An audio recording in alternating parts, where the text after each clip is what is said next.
San Diego, it's time to fire it up. From the beaches to the ballparks, from the Gaslamp to North County, no one knows America's finest city like he does. You can't just punt on a Manny Machado prime year. He's a fourth-generation San Diegan, born and raised in the heart of this community. Passionate, opinionated, and always bringing you the real talk on your teams, your city, and everything in between. Braden totally knows his stuff. He's ready for the next step. That guy is good. Live and local, it's the Braden Surprenant Show. But I think Braden's one of the up-and-coming young stars in the media game in San Diego. Now, here's your host, Braden Surprenant. What's up, San Diego? Happy Monday to everybody out there. Today might be let's try to not have everybody jump off the bandwagon to the San Diego Padres day. Oh, my God. This weekend, I tell you, there's just like nonstop panic for a team that's 17-10 on the season. Now, I'm not going to say that everything's sunshine and rainbows right now because it's not. And the way that the Padres have played in the last couple of games has been awful. It's not been very good. And that's collectively from everybody on the team once you started to see some injuries from Jackson Merrill and Luis Arraez. They got swept this weekend at home, had really no offensive production whatsoever, had no real offensive production in Detroit or relatively in Houston, especially after Arraez went down. But if you look at the team and you look at the San Diego Padres and the current roster that they have, let's say this right now. If you ran that roster out there that you had all weekend, you ran that roster out there the whole weekend for 162 games, how many wins does that team get? How many wins does that team get? They'd probably get 75 wins, max. You're starting to see, and I thought this was a great opportunity for this to happen for the Padres because it's early in the season. Today is April 28th. You would think it's August 28th, the way people are freaking out. But it's April 28th. And you look at this team and the way it is right now, this is a great way to figure out who you got, who can play every day, and who can't. And I'm going to tell you right now, there's a lot of players in this team that can't play every day. I think the Gavin Sheets experiment of playing every day is over. He's a platoon guy. He's a role guy. His offensive numbers since being pressed into playing every single day have not been very good.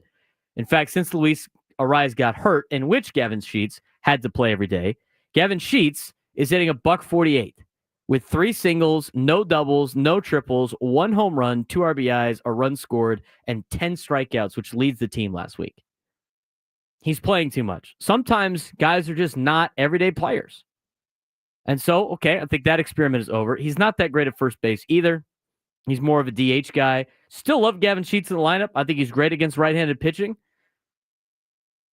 But he's going to have to be a role player. You look at guys like Oscar Gonzalez. I think Oscar Gonzalez can probably play almost every day for a team. He's done the second best since Luis Arraez got hurt. He's only played in 6 games. Second best since Luis Arraez got hurt, hitting .238. That's the second best average on the Padres since Luis Arraez got hurt. Everybody else is hitting worse. But I think you have some help with Oscar Gonzalez. I think Tyler Wade has proven that he can play. I thought his first at-bat was terrible. His first night of at-bats was terrible. And after that, he's been very serviceable. So you're starting to see what guys can play, what guys can't play as you assemble your bench for when Arraez comes back and Merrill comes back and Lockridge comes back and Hayward comes back and Jake Cronenworth comes back. Other players. The catching situation has not been great. The Padres said going into the year it's a defensive position. They also said at the beginning of the year they can stomach Martin Maldonado hitting 200. So if he hits around 200, they're going to be satisfied with that. They view that as a catching first position. I think that's a big reason why Luis Campusano's not up with the big league club right now, is because, again, they think about it as a secondary position. It's a defensive first position. But your catching situation is not great. That's kind of a holdup right now. Again, if Campusano's not one of the greatest defensive catchers, and they view it as a defensive position, they ain't calling up Luis Campusano. I don't mind them. I don't know why they haven't called him up at least to get a DH in there. I mean, Campy could go out there and swing at least. Go out there and swing at least. I mean, I've seen probably enough of Tirso Ornelas at this point. You got to give him more than 15 at plate appearances, but his at-bats have not been very good since getting called up. He's batting .077, not very productive. I would imagine when they decide to make some moves and guys are coming back, he might get sent back down to AAA El Paso, and I wouldn't be surprised if Yuli Gurriel on this next wave of guys getting reactivated probably gets shipped off elsewhere. So those are some of the players that are role players. In terms of the stars, okay, or guys that are paid to be stars, Fernando Tatis Jr. is a star. He's the only one really playing anything worth a damn right now. Had been batting .333. He's got a home run, a triple, 2 doubles, 5 home runs. I mean, this are five singles. Sorry, this is all since Luis Arraez got hurt, and since Jackson Merrill got hurt. Looking at the entire year, he's batting still .333 with 12 singles, 7 home runs, 15 runs scored, 12 RBIs. He's doing his job. Manny and Xander ain't getting it done. They're not. Manny's hitting .246 since Merrill got hurt, and as soon as Arraez got hurt, Manny's in his preseason slump. He's hitting .167. 167. He's got to step it up. Xander Bogaerts needs to step it up. He's hitting .208 since Arraez got hurt. That's the 4th best on the team, by the way, which should tell you everything you need to know about the roster you currently have. Since Luis Arraez got hurt, these last 7 days, or really last 7 games, your best batting averages are Fernando in .333, Oscar Gonzalez hitting .238, Tyler Wade hitting .222, and Xander Bogaerts hitting .208. That's abysmal. That's abysmal. You look at the advanced numbers, what they call advanced numbers. On base percentage, Wade at least is getting on base. .391 leads the team. Fernando .379, Jose Iglesias .304, Xander Bogaerts .296 since Luis Arraez has been injured.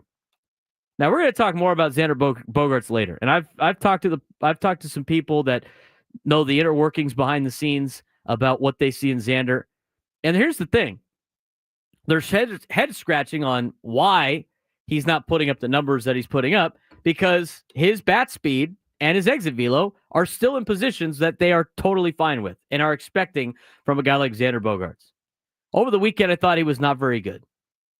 The defensive situation with Iglesias, shortstop takes over in infield situations like that. He didn't call it. Iglesias didn't call it. They look like they just had no idea what was going on. Offensively for Xander Bogaerts, if you want to chime in and complain that he is not very good at runners in scoring position or in high leverage, I'll take that phone call, because he's not. And statistically, since being a Padre, he's never been good at that. And you know who else has never been good at that? Manny Machado. Manny Machado has a 150 average in high leverage situations with runners in scoring position in a Padres uniform. Does anybody believe that? Can you believe that? 150. 150 for Manny Machado in high leverage situations. That's amazing. But again, people are out for blood. They want Xander Bogaerts gone. So I have 4 options for you in terms of replacing, or 4 options you can have in terms of what are you going to do with shortstop? Because you can't make emotional decisions because things aren't working out right now. Again, I think things would be a little bit different if the Padres were at full strength and everybody was tanking like they're doing right now. We talked about it last week. I thought we had a good conversation about this. Look, it's going to be rough until they start getting some players back, because with every core player you take out of that roster means more pressure on Fernando, Xander, and Manny to take over, and 2 of those guys haven't done anything. Here's the thing that always gets me on the whole Manny Machado, Xander Bogaerts thing. Manny will always bounce back. Well, Xander did that 3 times in his career. Does anybody want to tell me, and I'll have his advanced numbers, anybody want to tell me what Xander Bogaerts did last season when he came back from injury? Go ahead and guess. Guess what he did. Guess what he did. For anybody in the chat, what did Xander Bogaerts do returning from injury in 2024? What do you think his batting average was? I have that for you. I could tell you exactly what he did. If you had to make a guess, Frank, who joins us today, what Xander Bogaerts did after coming back from injury last year, what would you say he did? As far as like actual numbers? Yeah, actual numbers. 245, 4 homers, 20 RBIs. After injury last year to end 2024, he hit 299 with 30 RBIs, 26 runs scored, 7 home runs, 9 doubles. He had an on-base percentage of 338, an OPS of 770. His BABIP was 325, and his weighted runs created plus was 117. In a year that he was awful, right? Because everybody said last year was awful.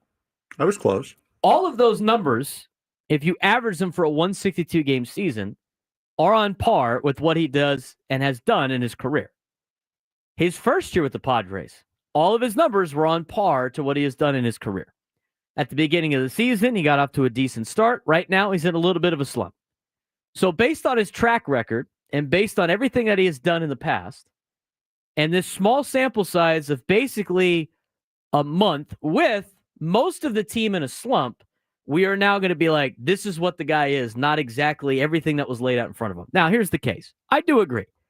He is an aging veteran. He is never going to be the player that he was in 2019, where he was a all-star and one of the best players in the Red Sox. He's never going to be that. And I've never said he's going to be that.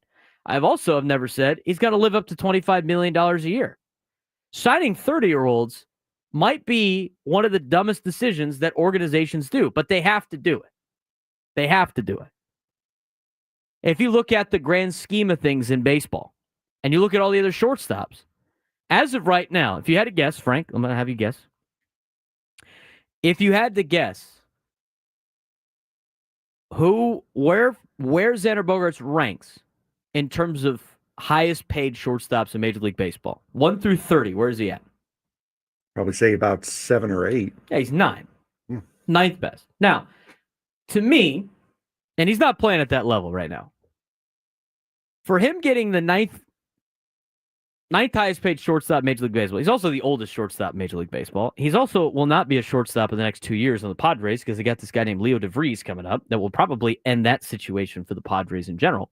But as long as he competes close to a top 10 shortstop, you're getting exactly what you're paying for, which is we got to spend X amount of dollars because this is how much it goes to get a top 10 shortstop in Major League Baseball.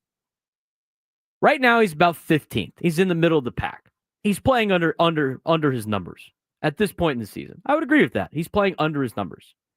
And again, as long as you have this is what I think by the time August rolls around, Xander Bogaerts should have, by the end of the season, he should have if he has a 3 WAR at the end of the season, you're getting basically what you paid for in an aging shortstop.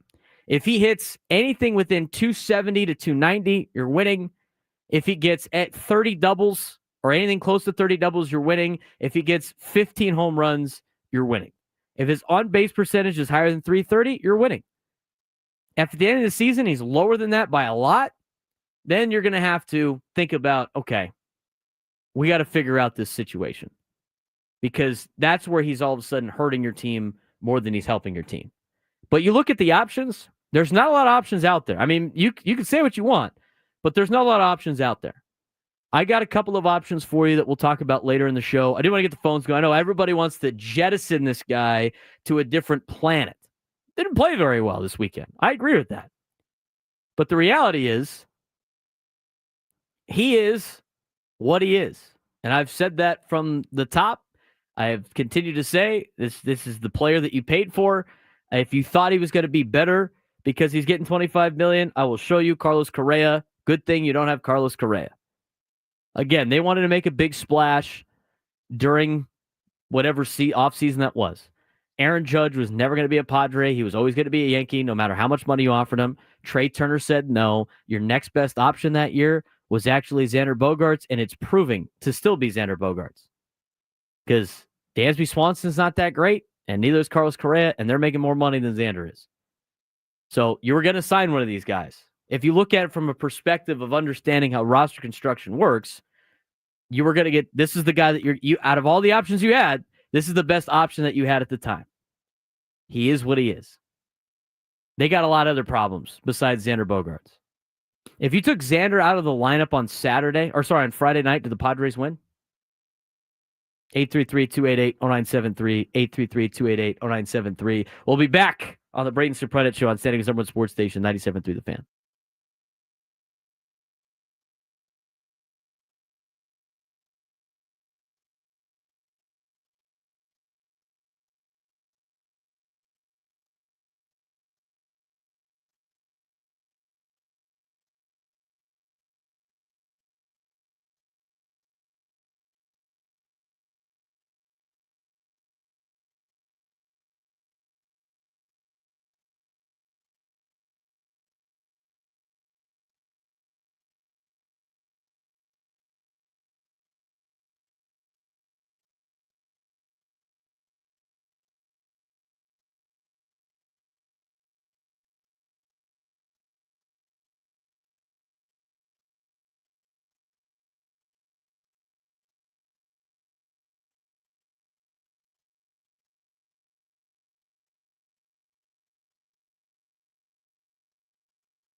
10:20 on a Monday morning. There's blood in the water. And the Padres fans are circling. One sweep at home, man. It's got everybody acting crazy about the San Diego Padres. 833-288-0973, 833-288-0973. I really don't like Aaron Rodgers. I don't think Aaron Rodgers is that great of a person. So I don't like to use like things that he says, but I almost want to quote the relax. Just kind of relax a bit. Wait for some of these players to start coming back. It's a drastic difference. I thought we told Elvis to shut up. Anyway, it's a drastic difference. When you have, again, if you look at any team, I saw it. Clubhouses are always going to be like, it's no excuse we have injuries. I'm not making an excuse. I'm just pointing out. The roster you currently have is not a playoff roster. The team you're rolling out there is not a playoff team. They're not. It's the El Paso Chihuahuas, and it's Fernando and Manny and Bogaerts. And when those guys, when you have to go up there to hit, and your approach at the plate is, I got to get this thing done, mentally, you're not in a good spot. You're not in a good spot. When you try to go up there and hit, and you know you got to get a hit, your offense is not great. And I think you've seen that with the numbers that I laid out for the San Diego Padres since Luis Arraez and since Jackson Merrill. I mean, Jake Cronenworth is in the middle, so it's hard to, like, I'm not pulling those numbers. But since those two in particular got hurt, the numbers have cratered for the Padres because now all of a sudden, guys at the top of the lineup know that they have to get a hit, otherwise they're not scoring any runs. I thought you saw that all weekend. Once it got to the 8th or 9th inning, once the top guys in the order went down, you're like, this game's over. It's not going to get done with Tirso Ornelas and Oscar Gonzalez and Jose Iglesias and any of the catchers. I mean, it's just that's what's costing you right now. Manny's not playing well. Xander's not playing well. It's costing you. They're expected to, in situations like this, carry the team. Fernando's doing everything that he can. Tyler Wade has stepped up in the absence of some players. But what's costing you is the fact that you have guys like Oscar Gonzalez, Martin Maldonado, Jose Iglesias, Yuli Gurriel, Gavin Sheets, Mason. You got guys like that getting significant playing time. So hopefully this helps them in the long run, getting them some playing time early. I think it's a great opportunity to see what you have in the depth, which is not a lot, and try to piece together some of these players to stay on the bench for the later part of the season. Guys, it's April 28th. You got a long way to go. I mean, everybody was ready to pop champagne and have a World Series parade after the first 7 games of the season. Then half your core gets hurt, and it's like, I can't believe what I'm seeing right now. What do you mean? Look what you're watching. Look at the lineup they put out every day. How do you look at the lineup they put out every day and just be like, I can't believe what I'm watching. I can't believe this is happening. What are you talking about? I mean, look at the lineup they had yesterday. I had somebody DM. I had a lot of people DM me. They wanted to MF me for any type of positive reinforcement about Xander Bogaerts. That's your prerogative, sure. I think it takes an interesting individual to spend time to DM someone they don't know to MF them about their positive outlook on Xander Bogaerts, because, again, you can bitch and moan all you want. Guy's on your team. He ain't going anywhere. I have options for you if you want, but not a lot of them are that much better than just having to play shortstop until Leo DeVries shows up. But, hey, you look at their overall roster. Somebody was like, I can't believe they're batting Bogaerts cleanup right now. Well, dude, they got Manny, Xander, and Fernando, and the Chihuahuas out there. Who do you want batting cleanup? Who are they going to go with? Give me some answers. You got Gavin Sheets batting second. All right, cool. Then you have Manny batting third. Who bats fourth? Tirso Ornelas?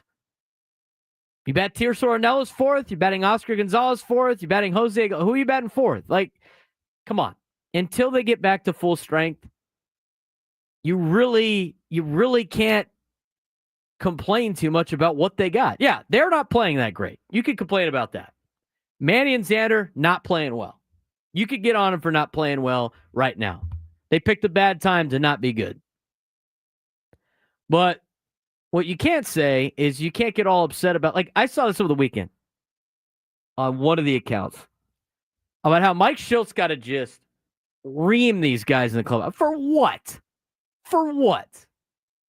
Look at their lineup, guys. Look at their lineup. Arraez should be back before tomorrow. That's a nice little upgrade. You could take another hole out of the lineup.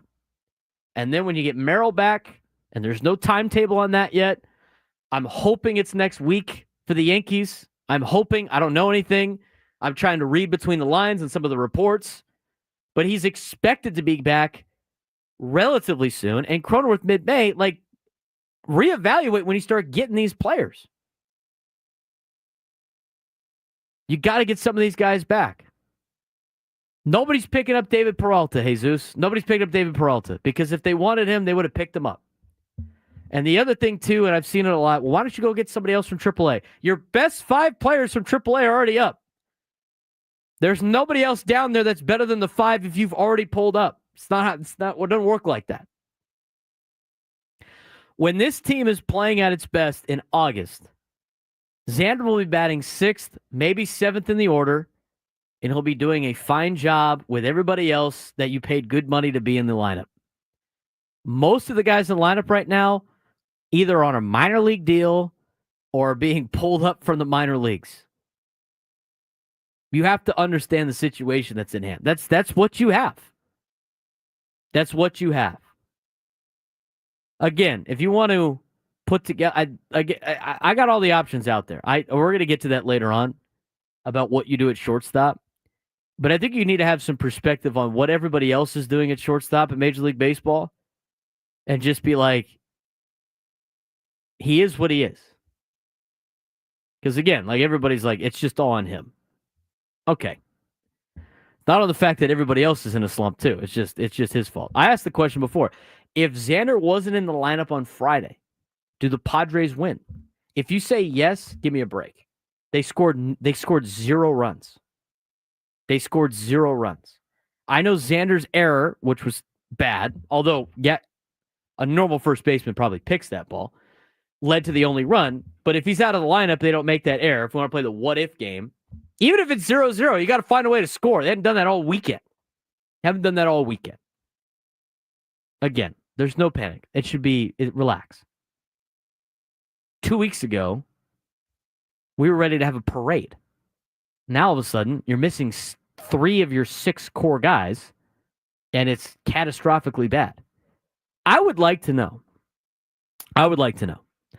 how many contending teams can lose 3 of their core 6 players and expect to be firing on all cylinders. I know I saw it in the daily. Mike Schilt not making excuses, going hey, look, everybody else is banged up. I even saw the layout of who the Dodgers are missing and who the Mets are missing and who everybody else is missing. It's mostly pitching. You could survive having guys on the injured list for pitching throughout the year. Can't survive in the playoffs, but throughout the season, you can survive. You can use your bullpen a little bit more. There's ways around it. When you're missing 3 of your 6 core players in the lineup that produce, especially a lineup, like Wood said this morning, totally agree, especially a lineup that was top-heavy to begin with, you're going to lose a lot of production. And even the stars aren't going to be able to keep you afloat, especially with the added pressure that Manny and Xander and Fernando are now under to try to carry this team. And you can see in their at-bats. Their at-bats are way different now. They're not taking pitches. They're swinging out of their shoes. They're trying to hit 5-run, 6-run homers that don't happen.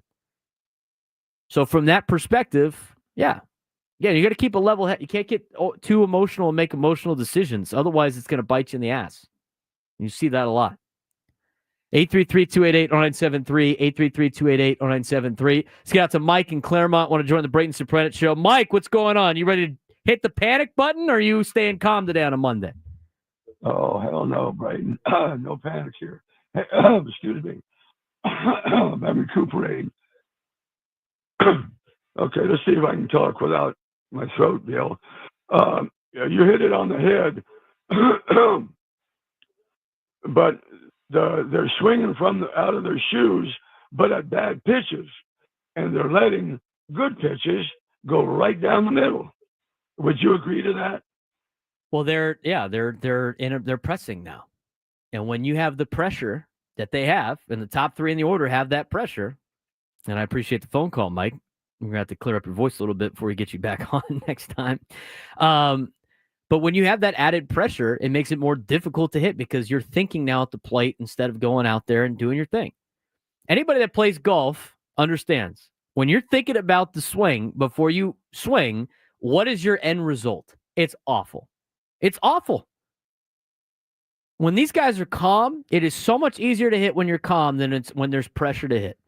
Look at any level of baseball. Look at any level of softball. Look at any level of swinging the stick. When there's pressure to go out there and get production, it's a lot harder to do. And I think you could see that with just the Padres and their overall statistics in high leverage situations. Since the Padres signed Manny Machado, they have had two players that have led the way in high leverage situations. One is currently on the team. One is no longer on the team.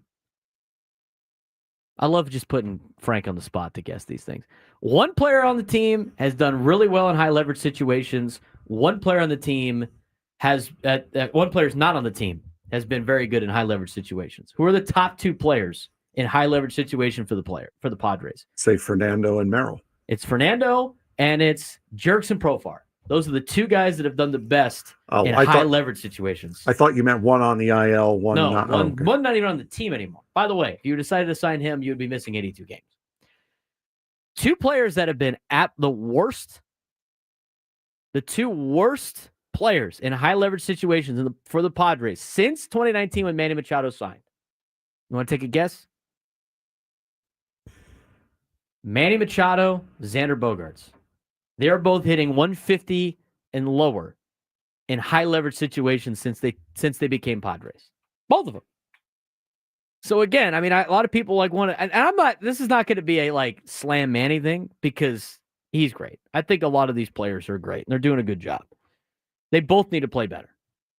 I think the thing is that gets people on Manny is well, he'll hit a couple home runs. He's got 2 more home runs than Xander does. He's got 2 home runs for the first month of the season.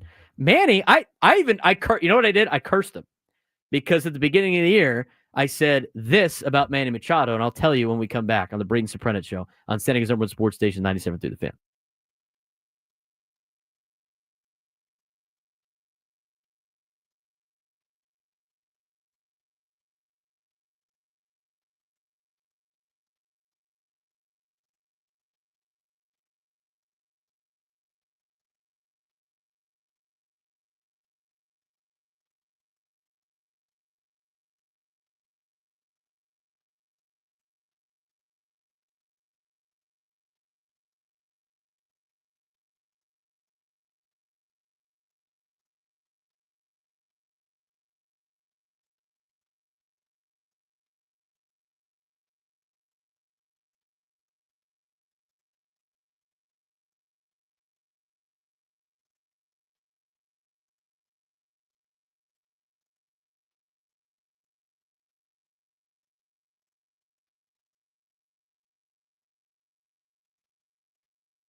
10:38 on a Monday. People are fired up about their San Diego Padres. I love the chat. It's so much fun.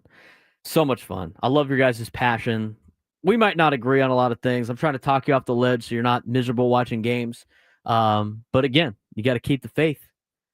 Once these guys start getting healthy, you can start getting excited again for Padres baseball. But we talked about it off air. It makes a lot of sense. But going into the season, and I used to hate this narrative all the time. It's like, hey, love what you got. I think you should strive for as much as you can. I agree with that. But going into the season, this was a team that was competing for the third wild card spot in the playoffs.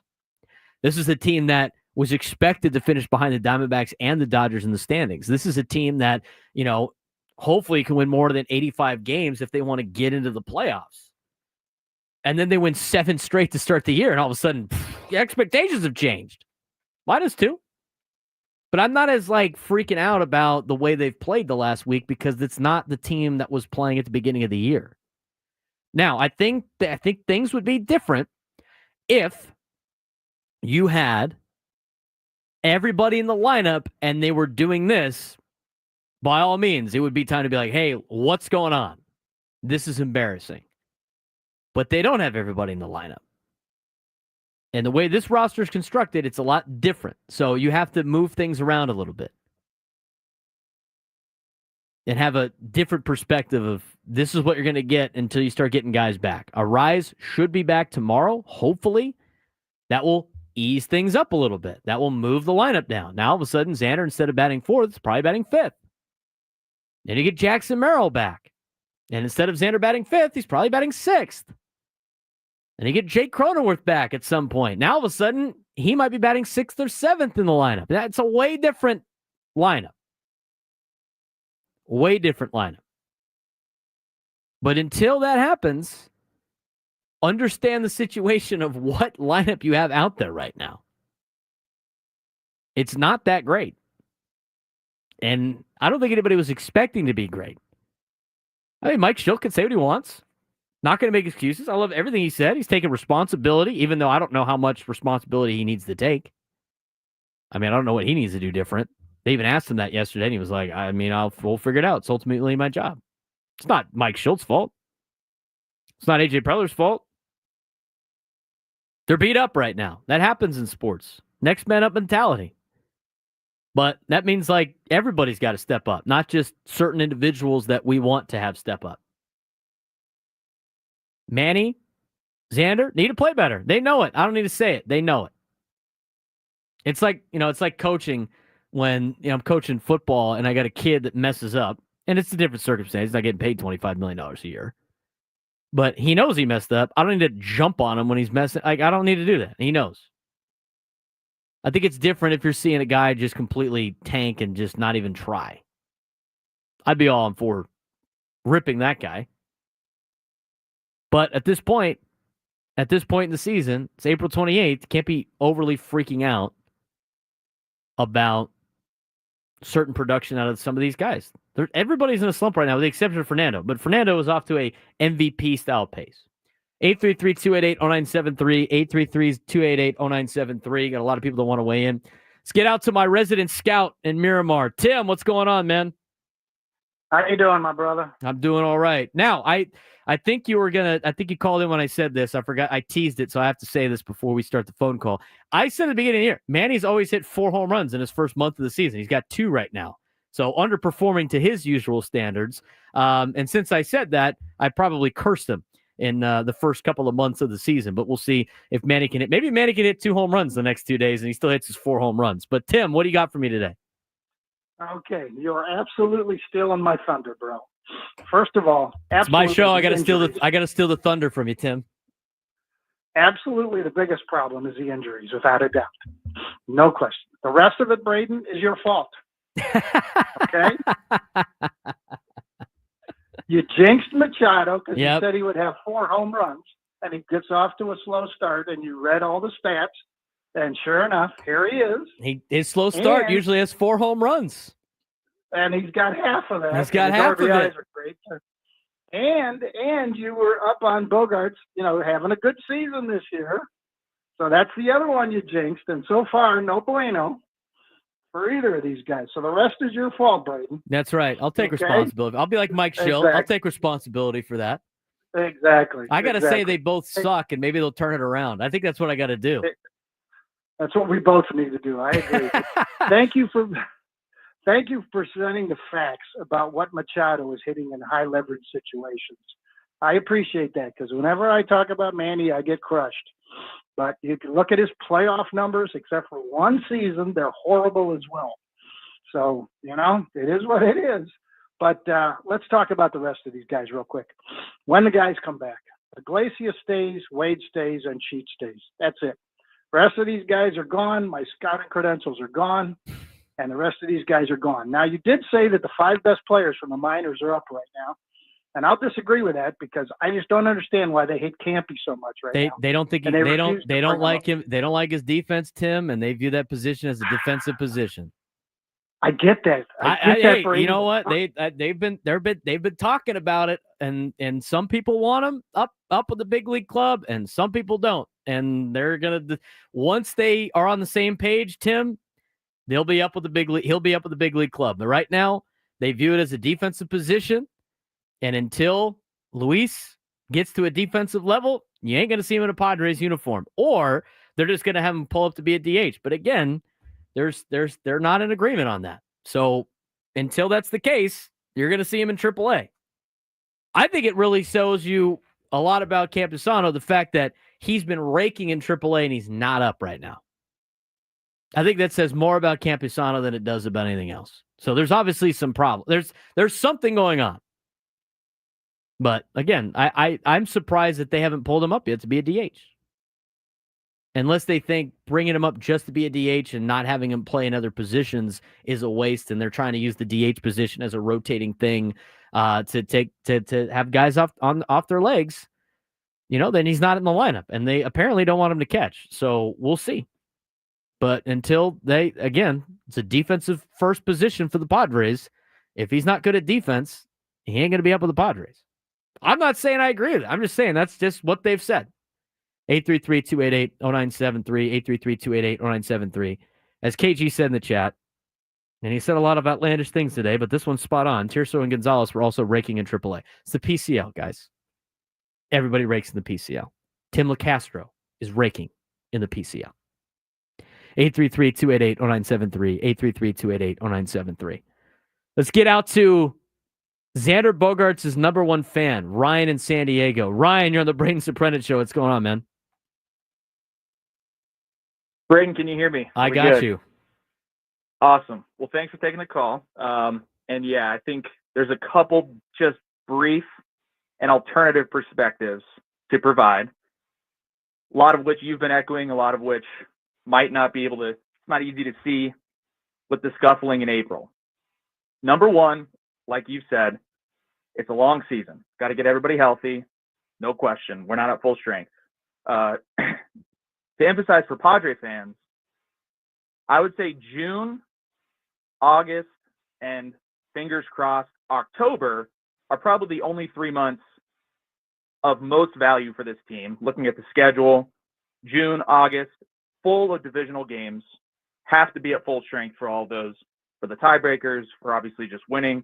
And then, of course, October. So is it the end of the world? No, right? Obviously not.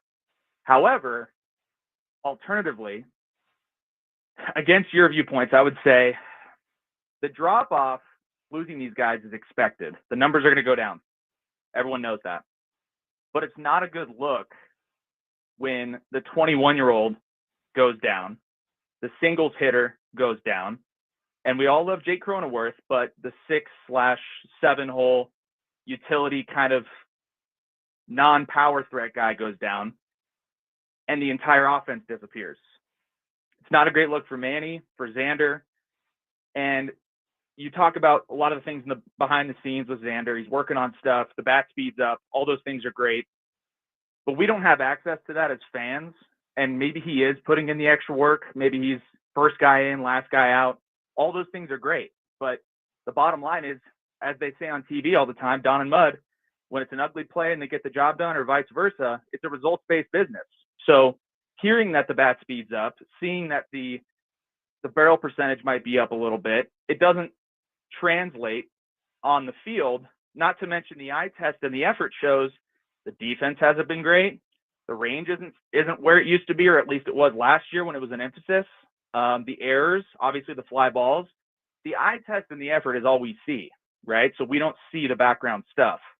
And if he is putting in the extra effort, or he is making an exerted effort to improve and he cares that much, we don't see or hear about it. So it's hard for us to wrap our heads around that. And I think the last thing I'll say is that whether he is working or not working, you got a guy like Fernando who didn't necessarily need to make a ton of improvements, but he made a obvious mechanical adjustment early on, cut down the leg kick, and he made an exerted effort to improve as a player, even though, frankly, he probably didn't really need to, right? I mean, the numbers were there. He cut down the leg kick because his biggest issue was the swing and miss, the chase, the strikeouts, etc. So he made an exerted effort, and it's something we see on TV. Now, that might be asking too much from Xander, and I'm not asking him to stand up backwards or make some drastic adjustment, but we don't see anything. And then the effort on the defensive side, it's not there. And so our only takeaway is going to be, it looks like this dude going through the motions, i.e. similar to a Hosmer situation. Looks like he's kind of bored out there. He's a little defeated. And we see absolutely nothing from that spot in the lineup and at shortstop. The So biggest difference, and Ryan, I appreciate the phone call, with Hosmer and Xander. Xander does all the extra work pregame before they let you guys into the building, where Hosmer would refuse to do a lot of that stuff. And he got to the point where he was like, gloves sick, bro. And he wouldn't do anything like that. Xander, I mean, you could tell they talked to him on Friday. You could tell it matters to him. And again, the guy's a pro's pro. And so from that perspective, yeah, I'm going to defend what he's been doing, because it's not like guys in the past sometimes that just didn't give an S and were just like, hey, I'm just collecting a check. If the guy was acting like Anthony Rendon, boo the you-know-what of that guy. But he's not. And again, the metrics that you would look for a player that's cooked and aging would be bat speed and different elements at the plate, and those aren't down for him.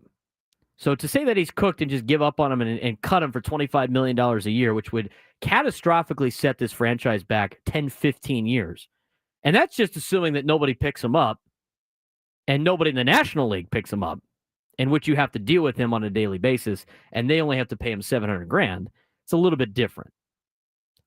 So, again, and everybody said, well, Manny's always going to turn it around. So far in Xander Bogaerts' career with the Padres, he's turned it around every single time.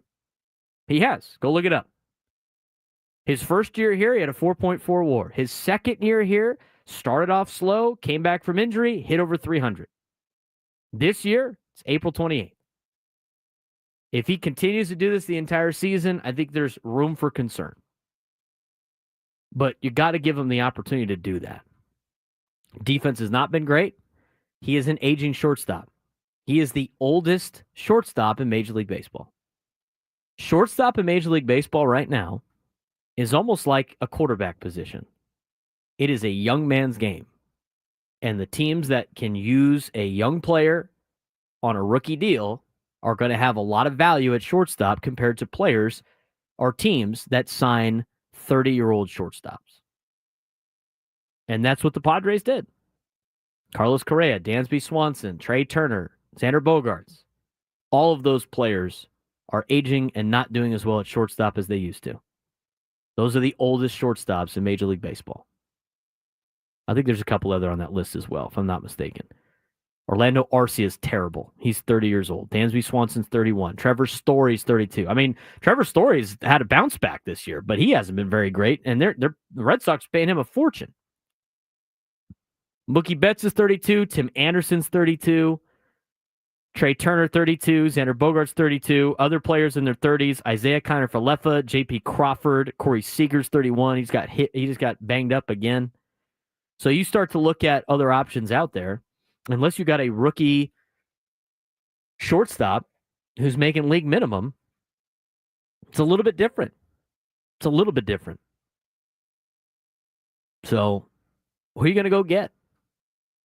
I mean, that's the biggest question. You could say all you want about, like, we got to get rid of this guy. Who's going to play shortstop? Is it Mason McCoy? Would you rather, like, have Mason McCoy play every day at shortstop? I mean, we're watching Gavin Sheets right now play every day, and he's getting exposed at the plate. He's had 10 strikeouts this week when he played every day. Now, if you want to say that Xander Bogaerts, he's not the greatest defensively. I mean, he's okay.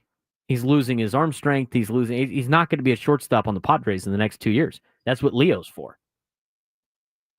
And if Leo hits above 280 in Double-A, which he's not there yet, I wouldn't be surprised if he's up sooner rather than later. And then he'll move somewhere else. But he's on your team. I mean, I watched Jose Iglesias at second base. He's a lot better defender than Xander is, but again, you look at his numbers, it's not very good offensively over the same week. Padres are in a slump collectively. We'll get back to your phone calls when we come back. 833-288-0973, 833-288-0973. Arturo, Jay, Kevin, Mitch, stay on hold. We'll get to you when we come back. Braden Surprenant Show just getting started on San Diego's #1 sports station, 97.3 The Fan.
Hour number 2 of the Braden Surprenant Show. People are fired up. Got to ship Xander Bogaerts off the team. I don't necessarily think that's a good idea. Or just bench him. Let's have $25 million rotting on the bench. Like they did with Matt Carpenter. Didn't really work out for them too much. 833-288-0973, 833-288-0973. We'll get back to your phone calls. Again, like there's a reason why some of these guys have success, and there's a reason in times that they don't have success. Some of these players are not everyday players. I think Jose Iglesias could be an everyday player. I don't know if he's a better shortstop than Xander Bogaerts is. I wouldn't be like super opposed to that. But again, I mean, with some of these, I poke holes in a lot of these arguments on where you bat guys. I mean, for a while, it's like, well, he's having a terrible offensive performance. Let's just have him DH only. Because they're not going to not play him, right? I don't know but then you have Mason McCoy playing. That's another automatic out in the lineup, it seems like. Eventually, Xander Bogaerts will probably move to first base or somewhere else. And again, you're going to be paying the $25 million a year. You can look at a lot of other positions. You can look at all the other shortstops in Major League Baseball. He's the 9th highest paid shortstop in Major League Baseball. Xander Bogaerts. How are the other shortstops doing? Xander right now, after the slump of the last 2 weeks, is about average in terms of shortstops in Major League Baseball. He's right in the middle for almost every category offensively. He was top 10 before the slump that the entire team has gone on. But you start looking at some of the options there. Again, he's the 9th highest paid shortstop in Major League Baseball. Gunnar Henderson, when he becomes a free agent, will be in the top 10. Ellie De La Cruz, when he gets his contract, will be in the top 10. Jeremy Pena, when he signs a new contract, will be in the top 10. Anthony Volpe, who hasn't signed a contract yet, will be in the top 10. CJ Abrams will probably get over $20 million a year once he becomes a free agent or whenever they decide to give him a contract. That's 1, 2, 3, 4, 5. I don't necessarily know J.P. Crawford, who gets off the books at the end of the next year, or Mason Wynn will get that kind of money. But when you add those 5 players that will probably all get paid more than $25 million a year to play shortstop, Xander's going to be a top 15 paid shortstop in Major League Baseball. If you're a top 15 paid shortstop in Major League Baseball, you got to just be in the top 15. 3-year slump, dude. Look up his stats. Like, it's just, what do you mean? What do you mean? His defense is getting worse. He's an aging veteran. This is what you don't sign 30-year-old shortstops. But again, you look at where he's at in Major League Baseball. He's top 15 shortstop. He's hitting better than a lot of other ones out there. He's getting on base better than a lot of other ones out there, which is interesting for an organization that's had a brand new shortstop every single year. That you're in this position of like, well, we don't want the steadiness of a shortstop here. We got to go. We'd rather have a rental. Adam said that the other day. I would rather have a 1-year guy every year until Leo DeVries comes up. Who are those 1-year guys? Well, one of them for the Pirates is Isaiah Kiner-Falefa. You could have Isaiah Kiner-Falefa for $7.5 million this year. I don't know if I want Isaiah Kiner-Falefa on the team. But instead of having Bogaerts, I guess you could have Isaiah Kiner-Falefa and then use the other money to go get somebody else. But you've already made the decision. Here's the thing with the Padres and why it's a hard decision. I'll lay out the options of what you got. I mean, you got to think about it realistically if you really want to get rid of this guy. When you look at other options at shortstop, and again, I've mentioned before, I mean, there's a lot out there, and there's a lot that aren't ever going to live up to what their contract is. But when you're the San Diego Padres, and here's the biggest takeaway on this, okay? It's the same thing as you either want to be aggressive or you don't want to be aggressive. You can't judge it hindsight after the fact and be upset with some of the moves that they make. We talk about it from the base running perspective, right? You guys either want them to go hit and run and try to, contact play and trying to swipe bags. If it works, it's great. Mike Schultz a genius. If it doesn't, oh, he's an idiot. Why are we doing this? You either want to be aggressive or you don't. The same thing is with spending money. You either want to hand out these big contracts and get some of these players or you don't.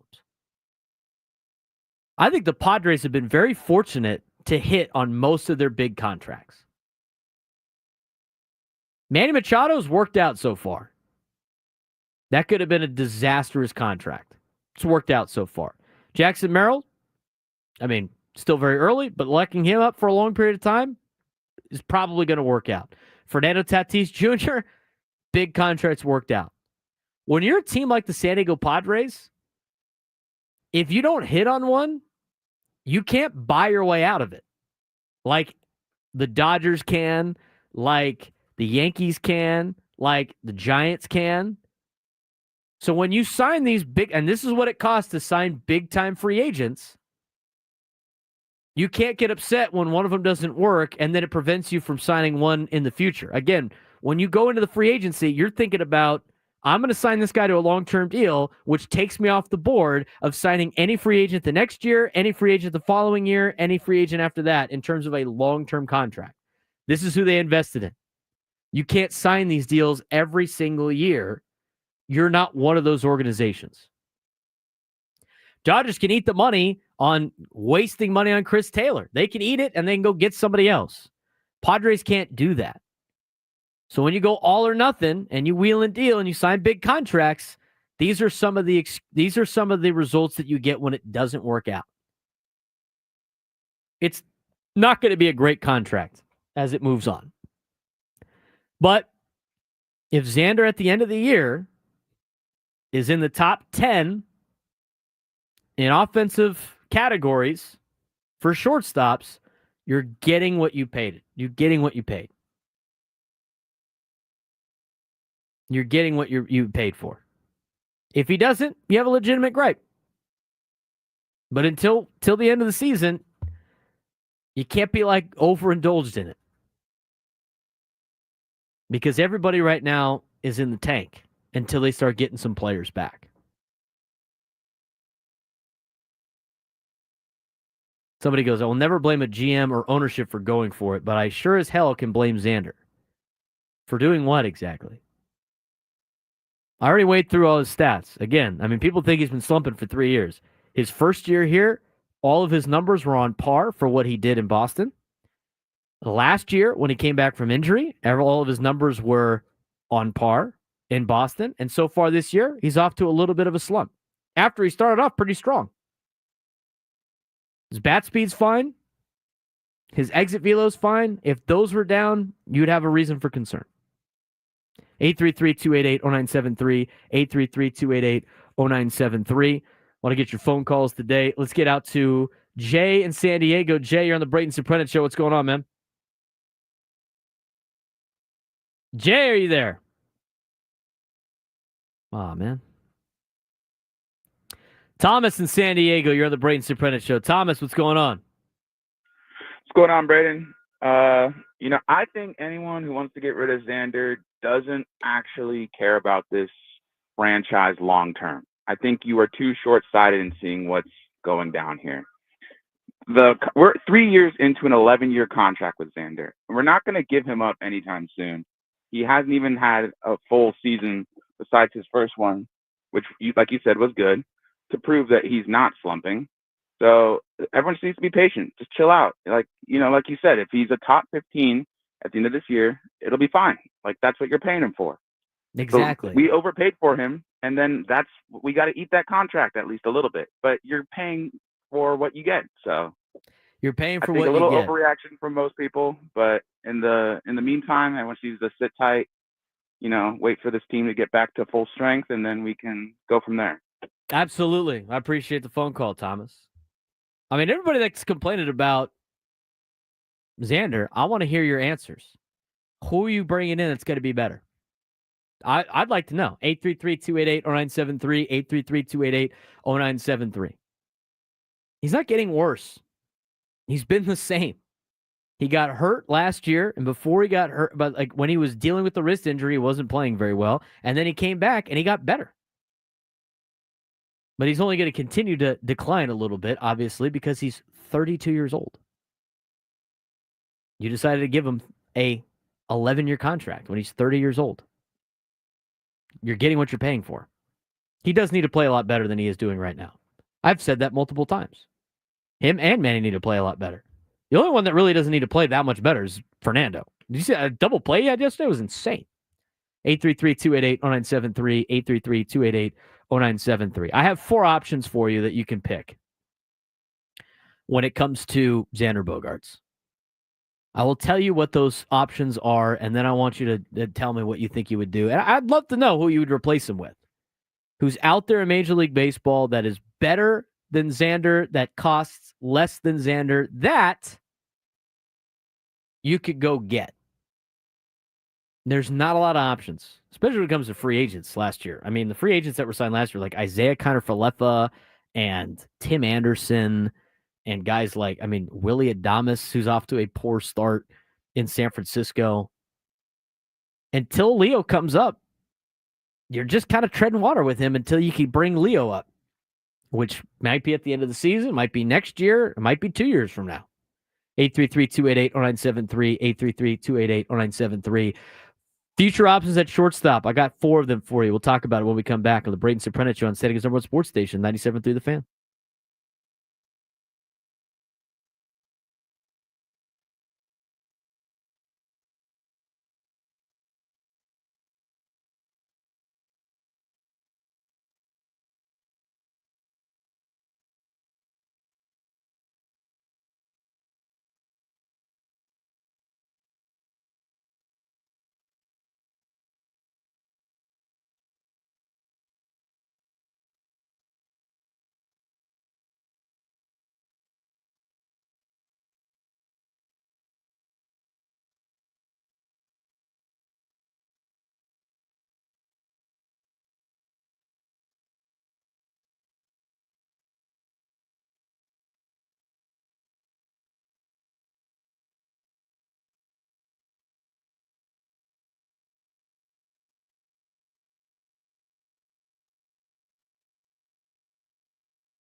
Tune into the Manager's Report with Mike Schilt this Friday at 9 a.m. on Ben and Woods. The Manager's Report is refreshed by EcoWater SoCal. Try alkaline water for just $9.95 a month. EcoWater SoCal, keeping it soft since 1925.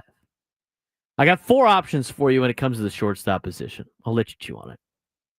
Since everybody wants him gone, I mean, you have to understand the consequences, as Thomas laid out, thinking about the future of this organization, the future of the franchise.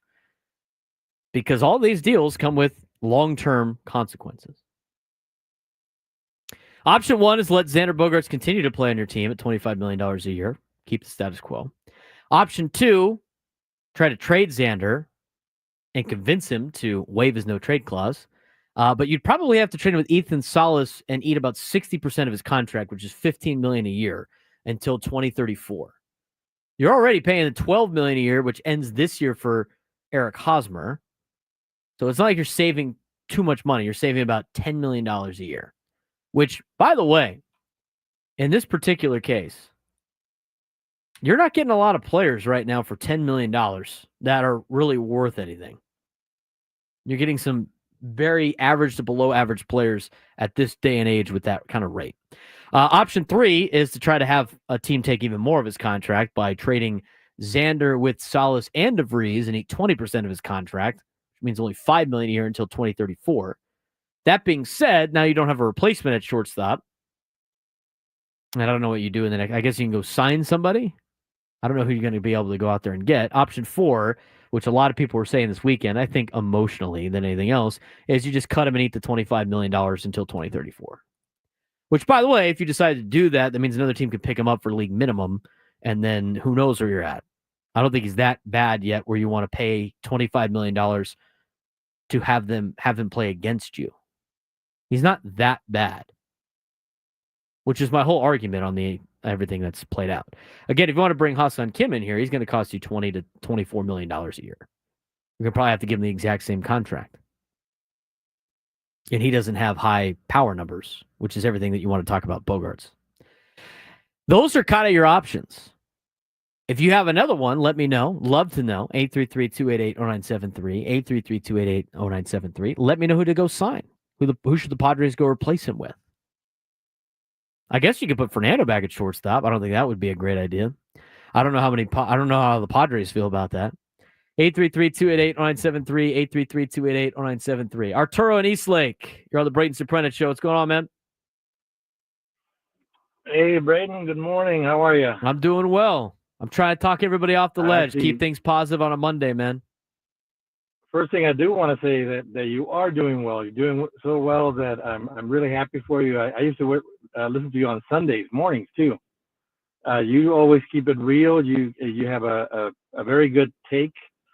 Honestly, this whole Xander Bogaerts Piñata Fest is kind of boring. I don't really understand how people can't see that. Yes, we do have an aging shortstop, like you said. So his defense is not, the greatest. He does have a limited range and whatever, but he's not, like really a terrible shortstop. He's not. He's steady, and eventually he's going to be moved, I think, to either second or first base. And he probably already knows that. Like when Leo comes up, that option that I don't know if it's a different one, but I would keep Bogaerts until Leo comes up. I don't want him traded. I don't want Salas traded. And the only one about the people that you might bring up that I have a question about, because I haven't really been following him, is Eggy Rosario. How's he doing? Is he possibly? He's not doing very well offensively, Arturo.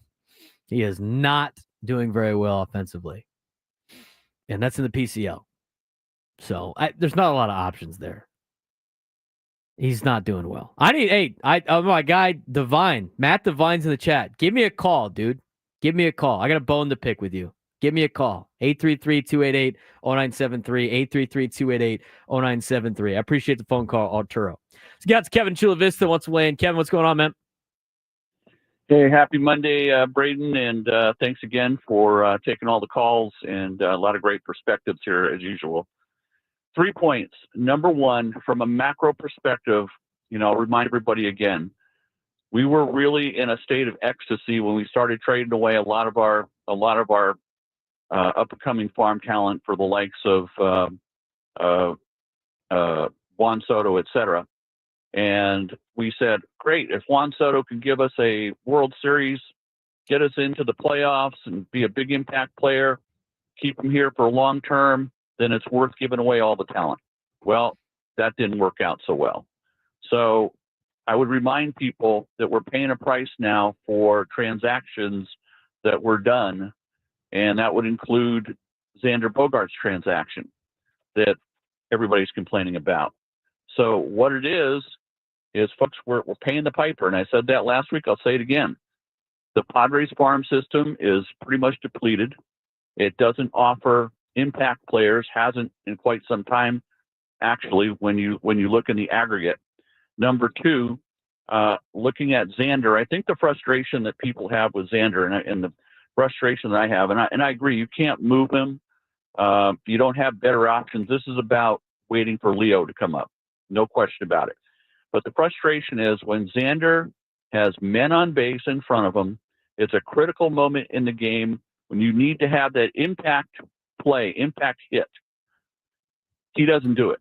He's a guy that is not able to produce the type of offensive impact that this team sorely needs. You could see it all weekend when men were on base.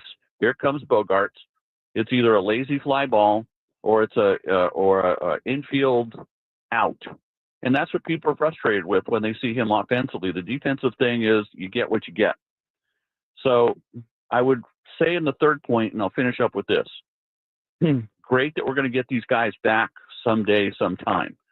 But remember, these guys have been out of action for quite some time, and there's going to need to be a ramp up for them too. And maybe we'll get lucky and they'll be able to return to the form that they were before they left.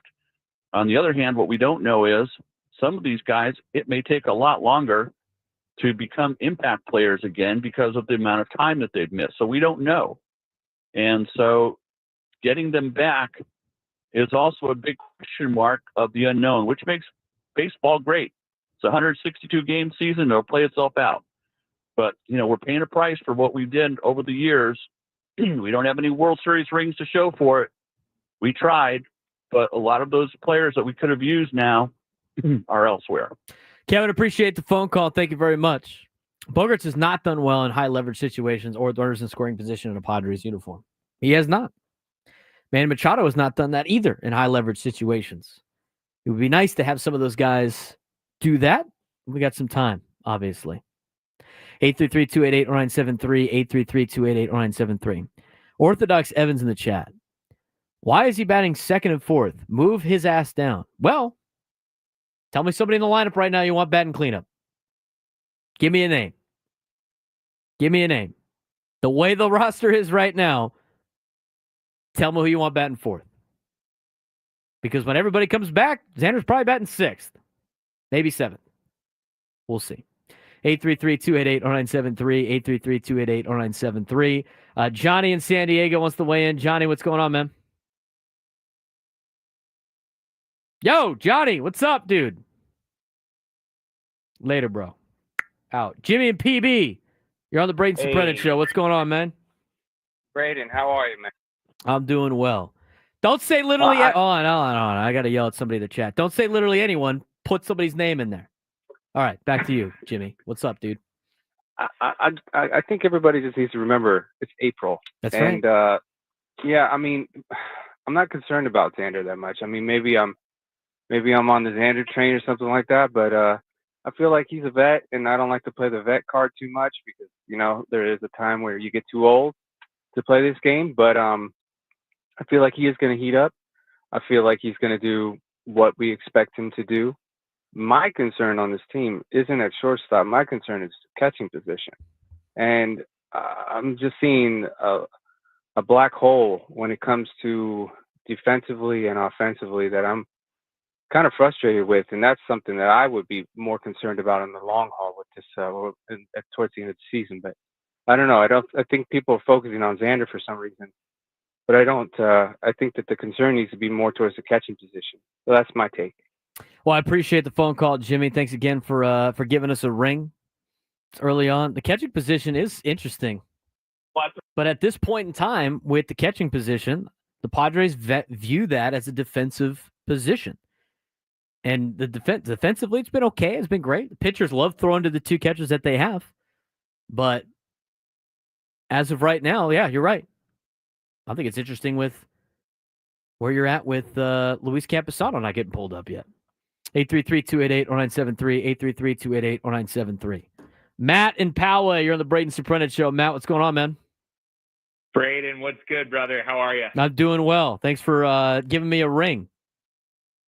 Yes, sir, dude. Well, I'll be honest, Braden. I was a Xander Bogaerts. I'm a delusionally optimistic Padres fan, and I try to think of the good in every situation. But I was kind of up at night last night thinking I really think this contract has potential to ruin a window that the Padres are in right now. Given the fact that he's getting paid $25 million for the next 8-9 seasons, and he's showing no sign of improvement. It's one thing right now if he was hitting, he had a 740 OPS, playing decent shortstop, all that stuff. The potential of Xander, if this is his quote unquote prime, we're absolutely screwed. So it's not his prime, dude. He's 32 years old.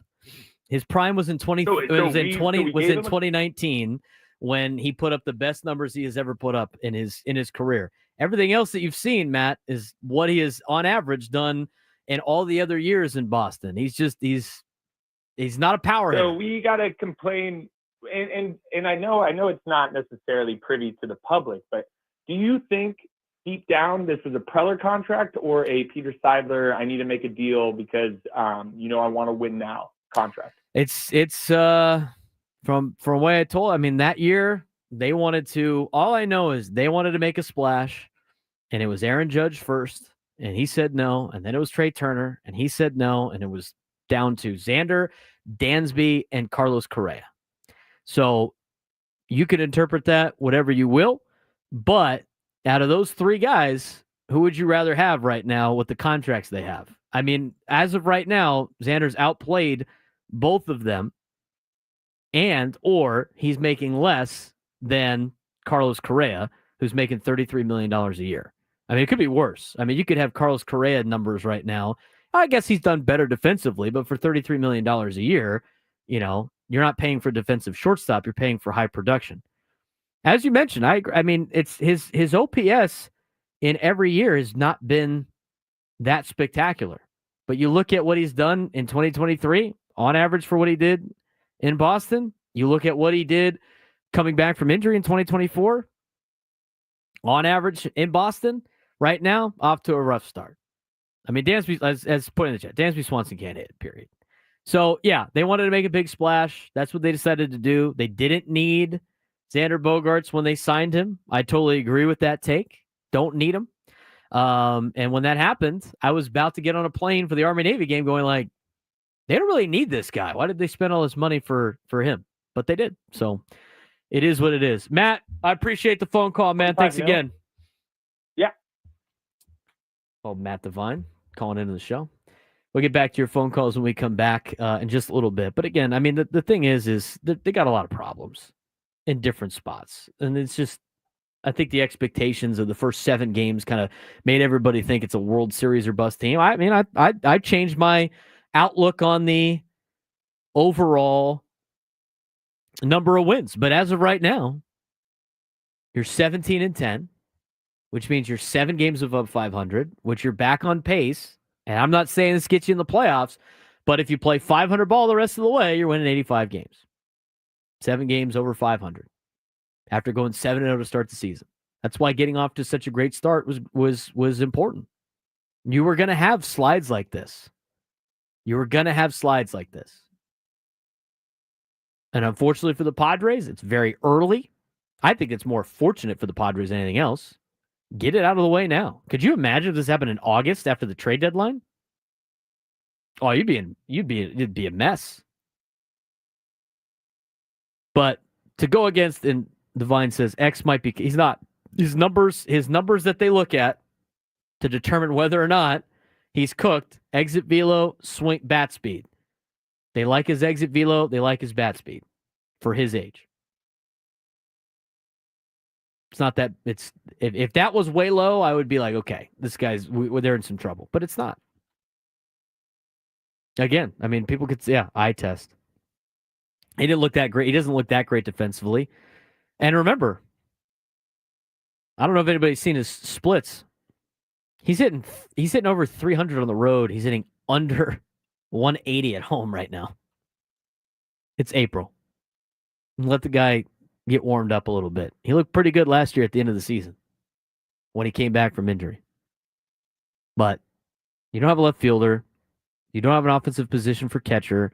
You got a lot of guys that are hurt. There's a lot of problems that the Padres have right now that should be getting some of these back.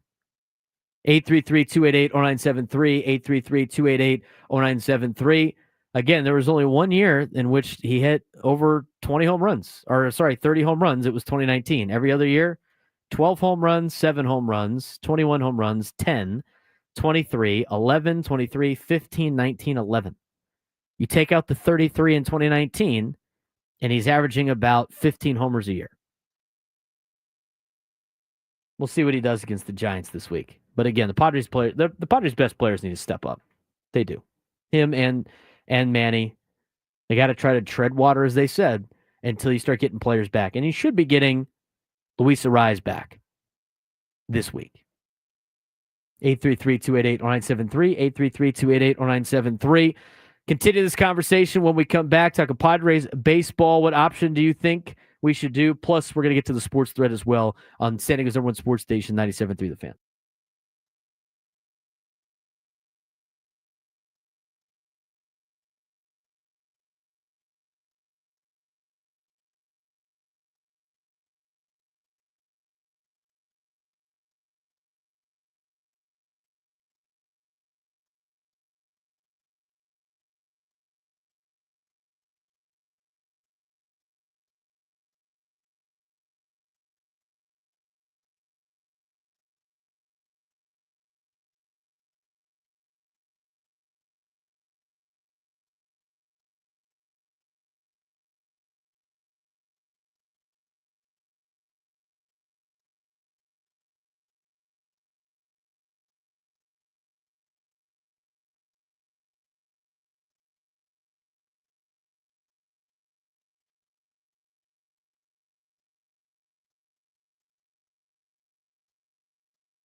You guys crack me up in the chat, man. It's so funny.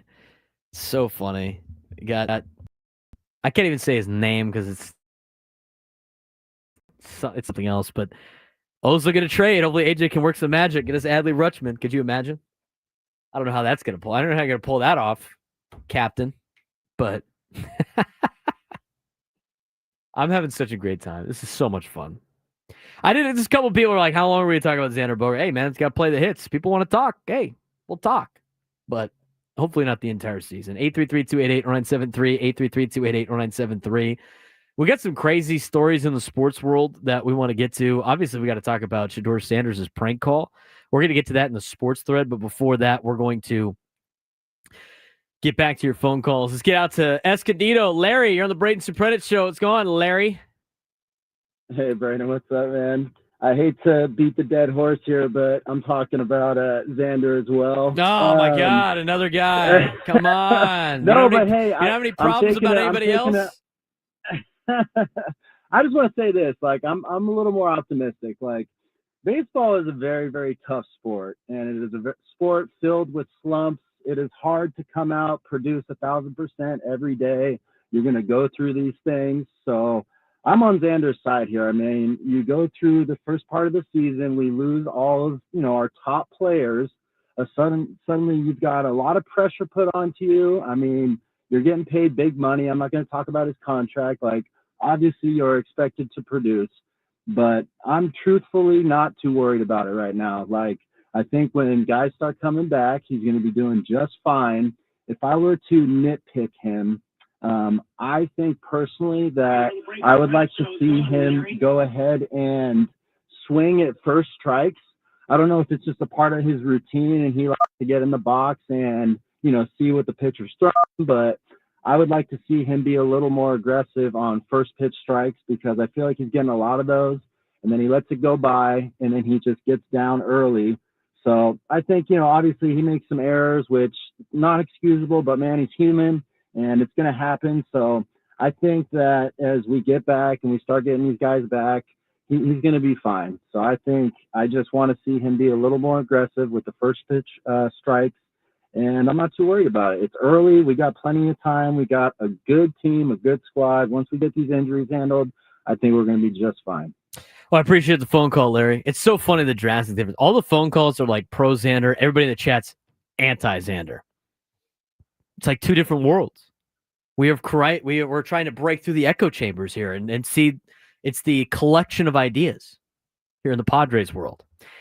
833-288-0973, 833-288-0973. Steve and Poway, what do you want to talk about today, Steve? Hey, Braden, great show, man. I'm cracking up. I would go on Xander, but I'm going to stay off Xander today. Oh, how about, wow. Round of applause to Steve. We're going to mix it up a little bit. I love it. Okay, I'll just make it real quick. Made an error that cost him a game on Friday. Dropped the pop-up. Had the worst tag at second base where he raised his glove up 3 feet instead of keeping it low, getting the guy out. I got a feeling maybe he's just not that smart. That's not the reason I called. I actually called because you said the Padres have a lot of problems, and I disagree with you 100%. Here's the deal. Right now, we got a double-A team out on the field. So you got what you got. If this was the starting lineup and this is what was going on, I would agree with you 100%. Say, we got some problems. But this isn't our team. This is the double-A team. And the only guy that's actually performing is Fernando. And so you got one guy that's really performing on the team, and you got a bunch of double-A players. And guess what? You know why they're playing now? Because they weren't good enough to be on the starting lineup. So now you got these guys that are minor leaguers coming up here that weren't good enough to make the team, and now they're supposed to represent the Padres and win games, and they're not winning games, which makes complete sense to me. If the team comes back to full strength and they're playing like this, then you have a right to say the Padres have problems. But right now, it just is what it is. Well, Steve, I did appreciate the phone call. I did mention some of that earlier on the show. Problems are more like even when they come back. I mean, they do have they're still going to have a left field problem, and they're still going to have a catching problem. And obviously a problem in depth because now your full depth is out there. But as we mentioned before, you take 3 of the core 6 players of any Major League Baseball team off their roster for an extended period of time, like we've seen right now with the Padres, you're getting the same results everywhere else. Take some of the best players up. Take 3 of the best players off the Dodgers right now and see where they're at. Take the 3 best players off, 3 of the best, not the 3 best, but 3 of the best. 6 off the Mets roster. Where are they at? Same thing with Philly. Same thing with Atlanta. I mean, you already saw with Atlanta beginning part of the season with no Acuna and Murphy and no Spencer Strider. So again, it's a different team. Steve's on it with that. They got AA, AAA players up there that didn't make the team out of the gate, now getting an opportunity to play, and it is what it is. 833-288-0973, 833-288-0973. Padres, when they sweep the Giants this week, can't wait. World Series tickets back on. I'll get in line. What's going on in the sports world? It's time for today's Sports Thread with Frank Marchese. You know that group chat? The one that's always blowing up with the biggest sports takes, debates, and breaking news? You got barbecue back there, and you didn't invite me? Yeah, we've got that too. Welcome to the Sports Thread, where we break down the top 5 stories in sports, just like you would with your crew. Oh, no! Disaster! What a bad idea! No filters, no silence, just real talk. All right, here's Frank. We got 5 trending stories in the sports world that are not about Xander Bogaerts right here on the Braden Surprenant Show. Take it away, Frank. Yes, we Turn do. your mic on. Yeah, that's exciting. That's how excited he is. That would help. I just wanted to get right into it. I just wanted to hit that number 5. Just wanted to hit it and go. All right, so we're going to start off today in Cleveland, Ohio, where one Guardians fan showed just how low people can go if they feel as though they won't face any repercussions for their actions. The Boston Red Sox put a beat down on the Guardians 13-3 yesterday, but it was Boston outfielder Jarren Duran who almost put a beat down on a fan. Well, now, how is that the fans' fault? Well, earlier this month at a Netflix docuseries called The Clubhouse, A Year with the Red Sox, Duran revealed that he has attempted to take his own life during his bout with depression during 2021 and 22. The fan decided to make a comment towards Duran referencing this, and as one would expect, Duran took exception to it. Between innings, Duran had to be held back by teammates and an umpire as he shouted back at the fan. The fan was removed from the ballpark, but Braden, why do people feel as though they can say whatever they want when they think nothing can happen to them? Because they're used to it with social media and saying it online. I mean, that happens I would imagine that these guys get this a lot in social media posts and DMs. You see it a lot with like gambling, it cost me the whatever. I mean, just as said in the chat, scumbag move. Yeah. Don't let that fan in any ballpark anywhere in the United States.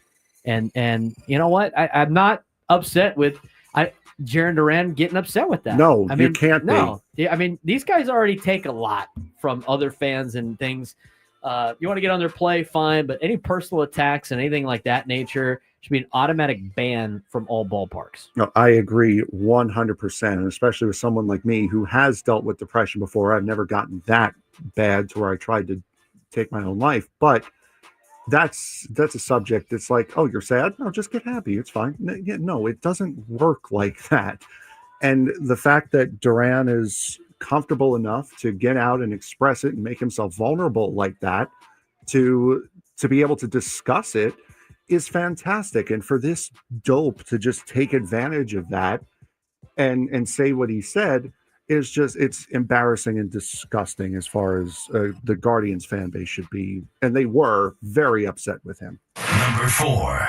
All right, so we go from a story of good teammates sticking with one of their own to a story about a bad teammate. For this week, we go to the Talladega Superspeedway for NASCAR's trip to the famed track in Alabama.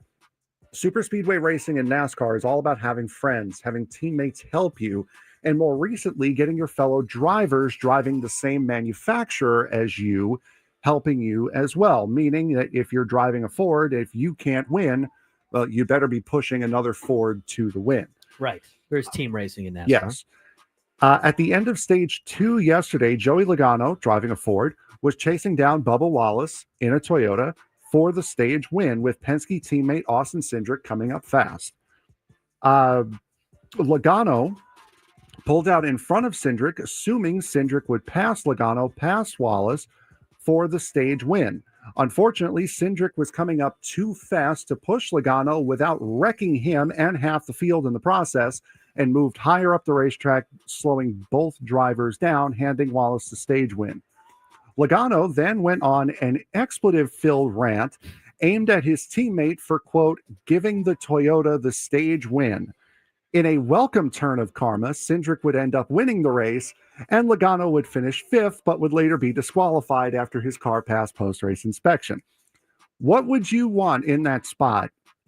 Go for the points like Logano, or play the bigger picture like Cindric? I don't know. The team aspect of NASCAR is very interesting, to say the least. But it wasn't for the race win. It was for a stage win. Stage win. That's where, yeah, exactly. I'd probably go for I don't know. What did you say? State for the points, or would you rather go for the immediate points that you would get for winning the stage, or would you play the long game and make sure you have a car to try to win the race to get the most points you can? Long game. Yeah, of course. Long game. His rant was hilarious, though. It was very, very good. And what again, a stupid bleep. Again, the karma of him getting disqualified at the end of the race too was even better. Number 3. Gotta go quickly here Yes. now. From good teammates to bad teammates, and now to teammates. We've all said our piece about Roki Sasaki signing with the Dodgers, but when something new comes out about the signing, you can't help but take notice.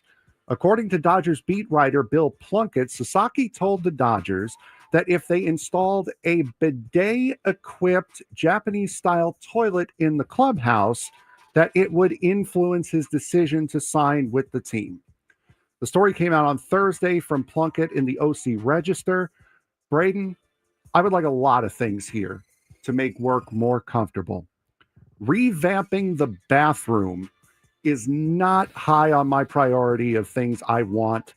Where does this rank on the "are you kidding me" list? Are you good? That's pretty high on the "are you good" list. The only thing that got Sasaki into LA was the heated toilet seats. Ridiculous. Are we doing this right now? Are we really doing this? Typical Dodger weirdness. There you go. Number 2. All right, now from the silly to the serious. As Shedeur Sanders fell down the draft order, a story came out about a possible prank call that was made to Sanders from someone posing as a member of the New Orleans Saints organization. On Saturday, a video was posted of the phone call from the prankster's end, who seemed to be proud of his work. Unfortunately, the Atlanta Falcons, specifically defensive coordinator Jeff Ulbrich, were less than entertained by the prank because it was Ulbrich's son who made the call to Sanders. Jax Ulbrich wrote down Shedeur's number from his father's open iPad during a recent visit home. Jax has since apologized on Twitter, saying that what he did was, quote, inexcusable, embarrassing, and shameful. Shedeur said he wasn't bothered by the call, and the Falcons will take no action against Jeff Ulbrich. Harmless prank, or a little bit worse? I think the prank was uncalled for. I mean, you could say what you want about Shedeur Sanders and the Sanders fan. It's a big day for a lot of people. It's obviously was not thrilled about where he was landing to do that. And he wasn't the only prank call. There was multiple, people of other players getting prank called on their select GM phone that they were going to get. I think that's really uncalled for. To do that, it was kind of a low blow. I think a lot of people that just don't like Shedeur, thought it was great, but in the grand scheme of things, it's really bad. I don't know what you do though, like in terms of punishment of the dad. It's the son. It's like, what are you gonna do? Fire the guy? Like, I just whatever. They apologize. It doesn't seem like the Sanders family really cares. Let's just move on. The only thing I can think of as far as the Falcons go is you give him like a something for leaving his iPad open with Shedeur's number on it. But even that's just a slap on the wrist. Sticking with the NFL, the Washington Commanders will not have to play at FedEx Field for too much longer. In an article yesterday, it was said that the Commanders and the city of Washington, D.C. have agreed to terms on a new stadium on the site of the old RFK Stadium. The Commanders' lease with the newly renamed Northwest Stadium runs out in 2027, but will be able to play there until the new stadium is finished, which owner Josh Harris hopes is in time for the 2030 season. Decent team, home settled now, this could be a good setup for the future. I think it's a great setup. Right in the heart of D.C. Plus, that place has been abandoned now for a couple of years. D.C. United don't play there anymore. I think it's a great move. Very nostalgic for the Commanders fans. Just getting started. Couple hours left for the Braden Surprenant show. Coming up on San Diego Sports Station 97.3 The Fan.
Fire it up. From the beaches to the ballparks, from the Gaslamp to North County, no one knows America's finest city like he does. You can't just punt on a Manny Machado prime year. He's a fourth-generation San Diegan, born and raised in the heart of this community.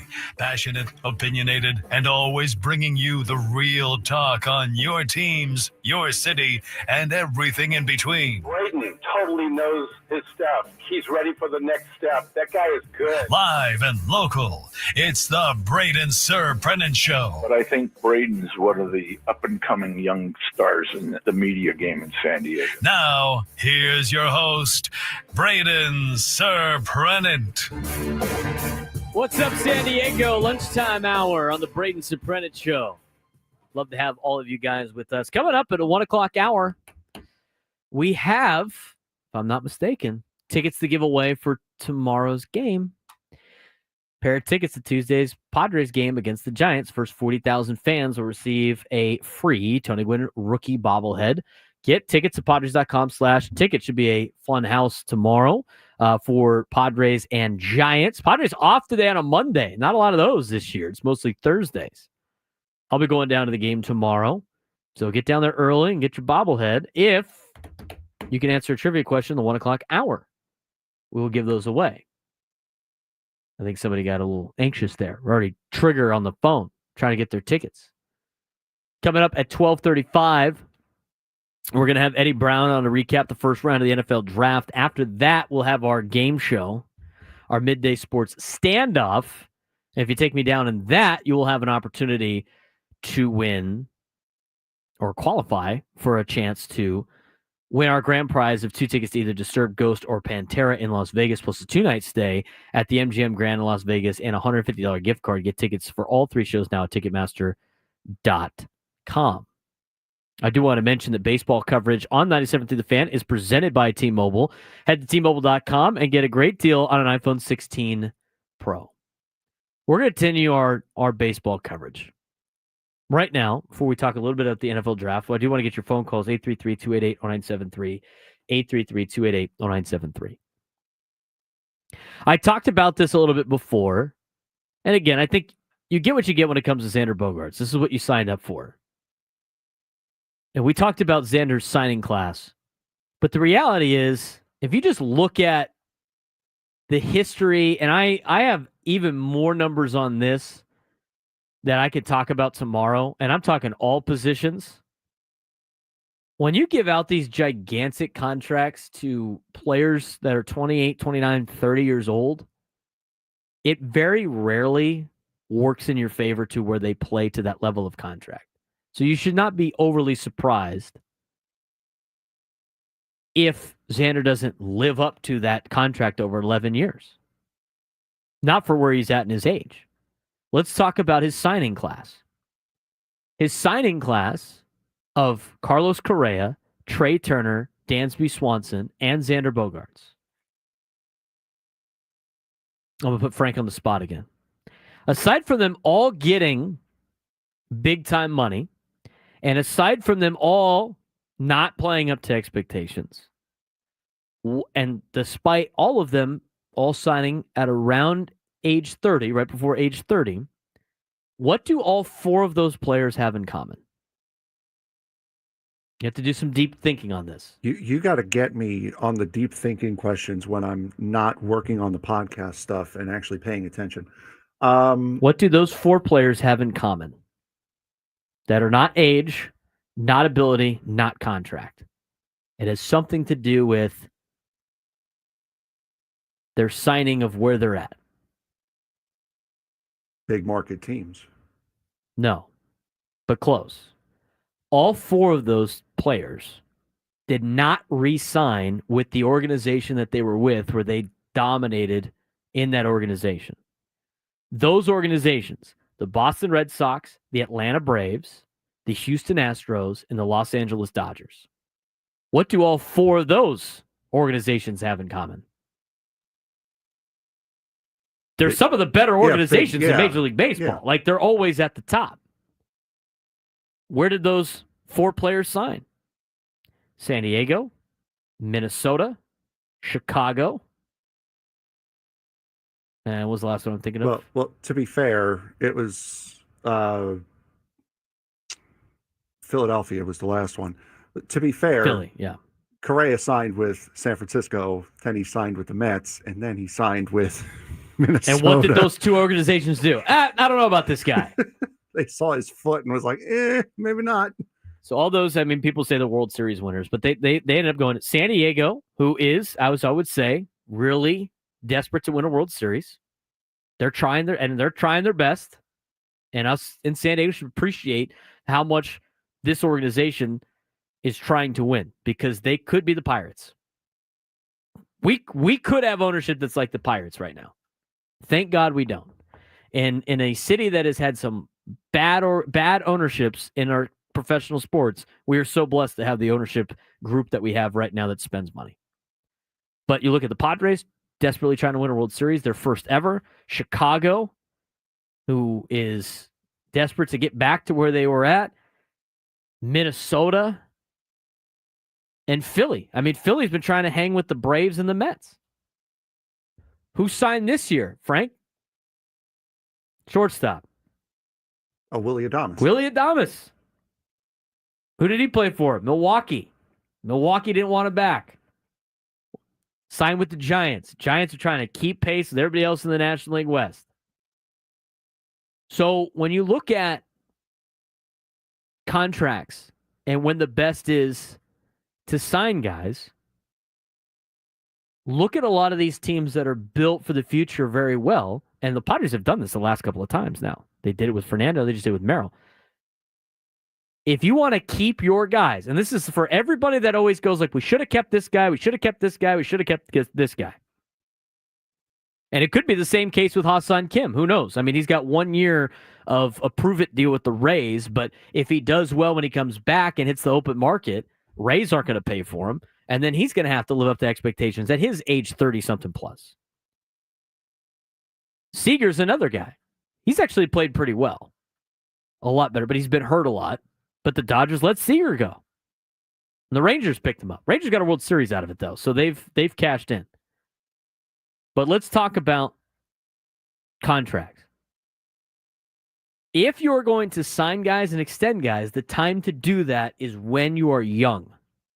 When they are young, that's the risk you take, because if it doesn't work out, you are not losing a lot of money. That is what Atlanta did and made famous. You look at the contracts that Atlanta handed out, not necessarily great for the player, but tell you what, they offered contracts that players could not refuse.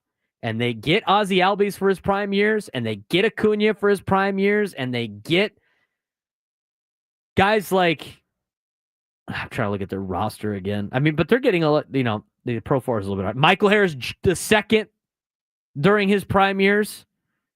Now think about the bad contracts they signed. Matt Olson is relatively not that great of a contract. What did the Braves do? They let Dansby walk, and they let Freddie Freeman walk. I don't necessarily know if they wanted to let Freddie Freeman walk at this point, but, Austin Riley's making a ton of money for the next handful of years. Matt Olson making a ton of money for the next 4 to 5 years. Their best deals, Acuna during his prime years, Ozzie Albies during his prime years, Michael Harris II during his prime years. You sign them for when they're in their prime. What did that do for the rest of Major League Baseball? They started to get wise. They're like, okay, let's try to get these guys signed as early as possible. You saw it with Jackson Chourio in Milwaukee. We're going to buy this guy out of all his prime years, and then we'll see what happens when he becomes free agent age. The Arizona Diamondbacks did it with Corbin Carroll. Corbin Carroll, Jackson Chourio left money on the table, but guess what? Teams got him for prime seasons. Padres did it with Jackson Merrill. They wanted to do it earlier with Jackson Merrill.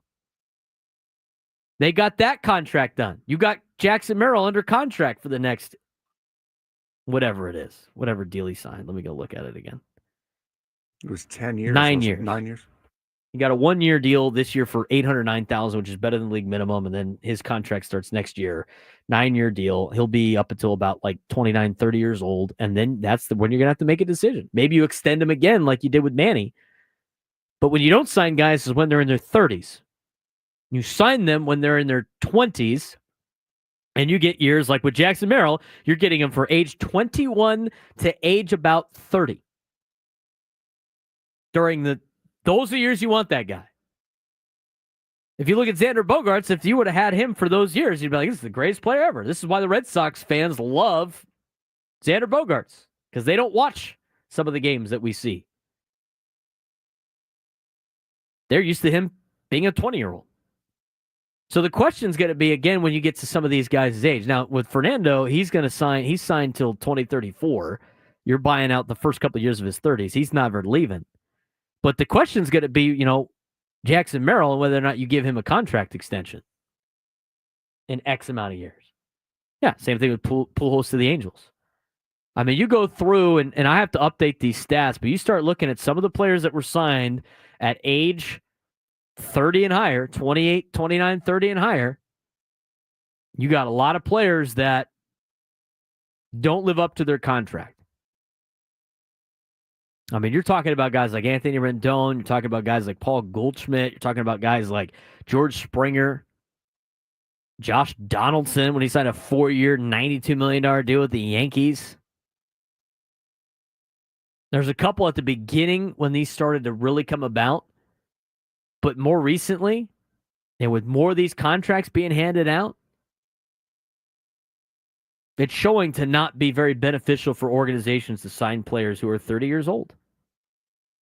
And that's not to say they can't play. They can still play and give you productivity. But if you're expecting anything more than what a 30-year-old can bring you, it's just you have to understand from the perspective of what you're getting this guy for and at what age you're getting him at.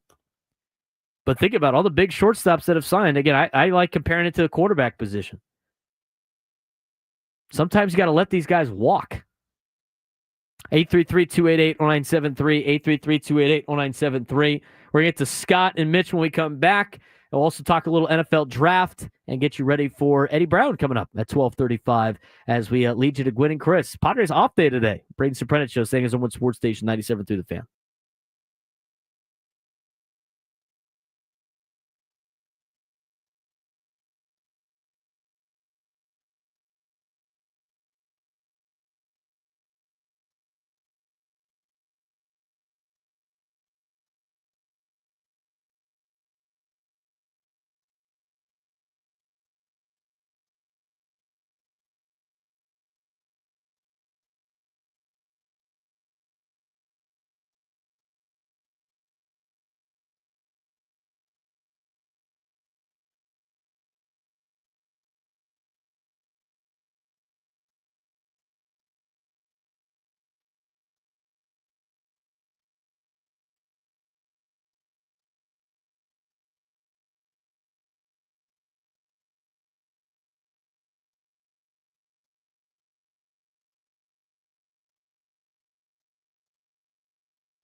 Need a contestant in the next segment for our midday sports standoff. Try to take me down in some sports trivia. Frank has put together obviously probably a very difficult question. Who knows? Where are we at, Frank? What do we got today? What's the level of difficulty? If I'm being honest, it's very, very difficult because I've forgotten to do it. So God. I'll think Gotta of get on something. it. Right now. It's a difficult topic because I don't know it yet. So 833-288-0973, 833-288-0973. Got to get you in to try to take me down in some sports trivia, and you'll have an opportunity to win a chance to go to Vegas. 833-288-0973, 833-288-0973. Eddie Brown will join us in the next segment as well. We'll recap the first round of the NFL draft. I do want to get back to your phone calls, though. Scott in Rancho Bernardo, you're on the Braden Surprenant Show. What's going on, Scott? How we doing? I'm doing well. Talking about Bogaerts, talking about like the sun rising tomorrow. It's going to happen. We're stuck with him. You know, we beat our head against the wall, but that contract ain't going anywhere. What really concerns me is Cease. We were counting him being a rock as a starter, and I got to tell you, I'm concerned. I don't think he's been the Cease that we expected. What do you think? With Dylan Cease, traditionally he's a streaky pitcher. He's just always been a streaky pitcher. He's going to go through long-time streaks of being really good. He's going to go through long spurts where he's not very good. He's got good swing and miss stuff, but in terms of that dominant ace, I don't know if he's been that per se, but I think he's going to be fine. I'm not really worried about Dylan Cease. His swing and miss stuff is still very high. Strikeout rate is still very high. If Eno Saris is not concerned about Dylan Cease, I'm not concerned about Dylan Cease. I think he's going to be just fine. There's a couple times last year that you saw these same spurts. Kevin Acee had it in one of his articles not too long ago. Kind of the up and down of Dylan Cease. So once he hits that hot streak, he'll be unhittable and he'll go through another down spurt where he's not going to be that great. 833-288-0973, 833-288-0973. Let's get out to Mitch in New Jersey. Mitch, you're on the Braden Surprenant Show. What's going on, man? Well, how you doing, Brandon? Doing Percolating well. over here. I'll give you a little two sports. First of all, we signed Bogaerts before letting go Soto, right? So we're not keeping Soto. We signed a guy that's 30 years old for 10, 11 years, and apparently he's no LeBron James. And you saw how he played yesterday. And this thing with Sanders. This call is no longer being recorded. Mitch. Unreal. That was from his end. I was not recording. Not the call. recording. Well, when you call in, you are letting us use you for promos and all this other stuff too. So it's a little disclaimer when you call into the show. But he's talking about the move that was interesting. Again, I think Padres fans will always go back to this, was the fact that the Padres signed Xander Bogaerts when they had Juan Soto on the team. They knew they had to re-sign Soto. And who knows if he would have been on the team if Peter was still around or whatever. I mean, it's a lot of what if questions. But he's not. He's with the Mets. I don't like the contract he signed with the Mets. I mean, if the Padres had to do that to keep him, that would have been rough. 833-288-0973, 833-288-0973.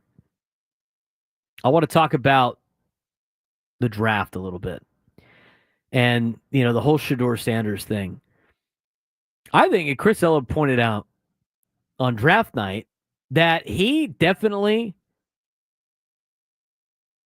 is probably going to benefit a lot from this humbling, if you will, of falling to the 5th round. And again, people were just like up in arms about him not going, and it was like collusion and all this other stuff. I mean, give me a break. Shedeur Sanders has a lot of good tools to be a good quarterback in the National Football League. He does. But his talent does not outweigh the circus that follows him. With his dad with the whole, the way he conducted himself with not taking interviews with teams outside of the top 5, not performing, not going to the combine, not doing a pro day. There's so many things with Shedeur that he did wrong during this process that set him up to be drafted in the 5th round. And even when he got drafted, it didn't even look like the Browns personnel was that excited to have him a part of the organization because they picked Dylan Gabriel before him, which is utterly ridiculous, by the way. Dylan Gabriel is not better than Shedeur Sanders. But now, after the conversation, and we got Clay calling in, and Clay's a big Browns fan. I'd like to hear his take on this. I thought the Browns were playing the draft extremely well until they went Dylan Gabriel and Shedeur Sanders, and I was immediately going, like, what are they doing? To trade down and get the player that they got from Michigan, defensive tackle, who's probably going to be the best defensive tackle, one of the best in the league when it's all said and done. And then you got an extra pick. Now you have 2 first-round picks in 2026 in a better quarterback class. And then in one of those extra picks that you got later in the draft, you wasted it on Dylan Gabriel before drafting Shedeur Sanders, which looked like nobody in that room had any interest in drafting Shedeur Sanders, which has led to the conspiracy. And I don't know if Scraby's going to talk about it on the Matt Scraby show with his conspiracies, that the owner got involved and wanted to sign or draft Shedeur Sanders.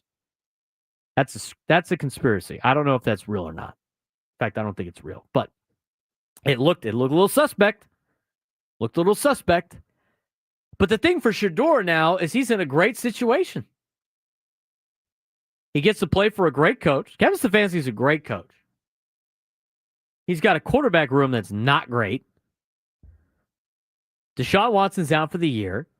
Dylan Gabriel is not better than Shedeur. Kenny Pickett is not great either. And Joe Flacco is expected to start the year, and he won't be finishing it.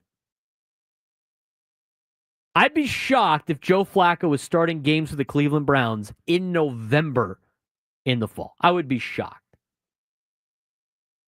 So the only thing for him, for Shedeur, gets a little bit of humble pie.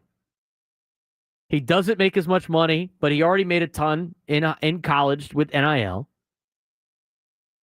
He's going to outplay Dylan Gabriel. He's going to outplay Kenny Pickett. He's going to outplay Joe Flacco.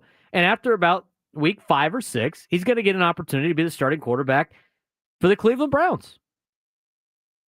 That's why he was still ecstatic when he got drafted. I thought, and I'm not a huge Shedeur Sanders fan. I think Dion, I agree with some of the writers in Denver that have called him the world's largest helicopter parent, because that's exactly what he is. And I think the circus of like retiring his number and all this stuff was just such a fraud. It was so ridiculous. But that being said, I thought the way Shedeur handled the whole weekend, him and his brother, they're doing the live stream. I think they're kind of likable guys on their live stream. I think they were able to I thought they handled that situation well. I thought they handled the entire prank calling thing well.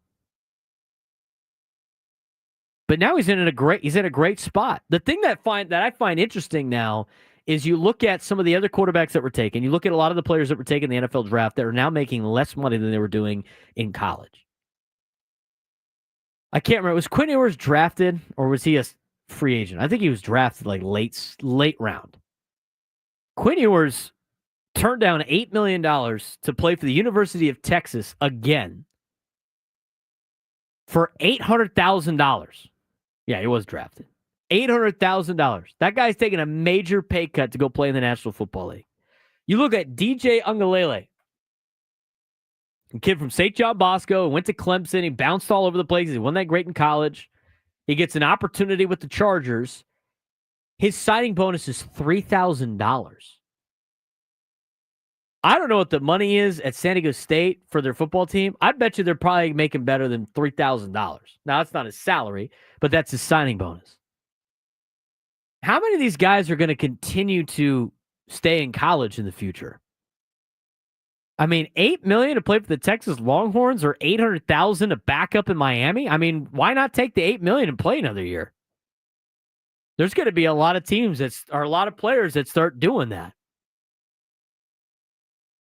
You know, before it was interesting. You used to see like these guys signing for life-changing money and everything like that. Now it's like, oh yeah, this is the same stuff that we've always had. So at what point, when you start to see these figures that players are getting in the National Football League that are less than what they were getting in college, and they're not going to play as much in the NFL as they did in college, when do they start making the complaints that you can't prevent me from making money in college for as long as I can make money in college? When does that start happening?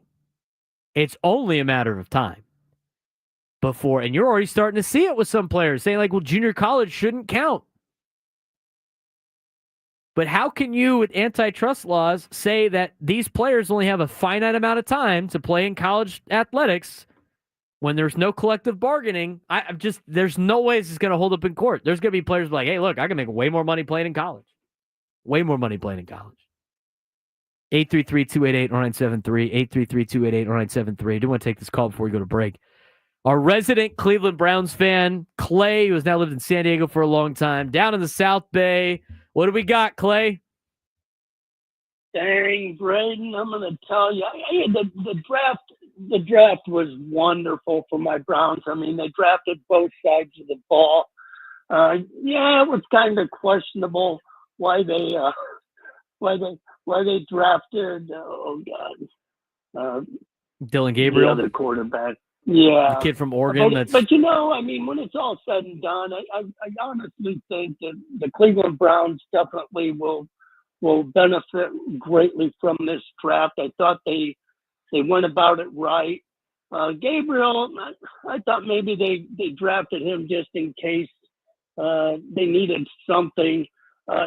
It wasn't to see if Shedeur was going to be around. It was maybe to see how the contract negotiations are going to go, because there's going to be money involved, and and he's drafted in the 5th round instead of the 1st round, and blah blah blah. But but overall, I love the draft. I love the fact that they did pick up Sanders. Now all we got to do is see, are we going to break the new toy before we ever get him out of the box? That's my whole concern. And Joe Flacco, I'm sure he'll be fine. I like Joe Flacco. But obviously, like you, I don't believe he'll be around playing games in November unless everybody else is broken. And let's go to the Padres real quick.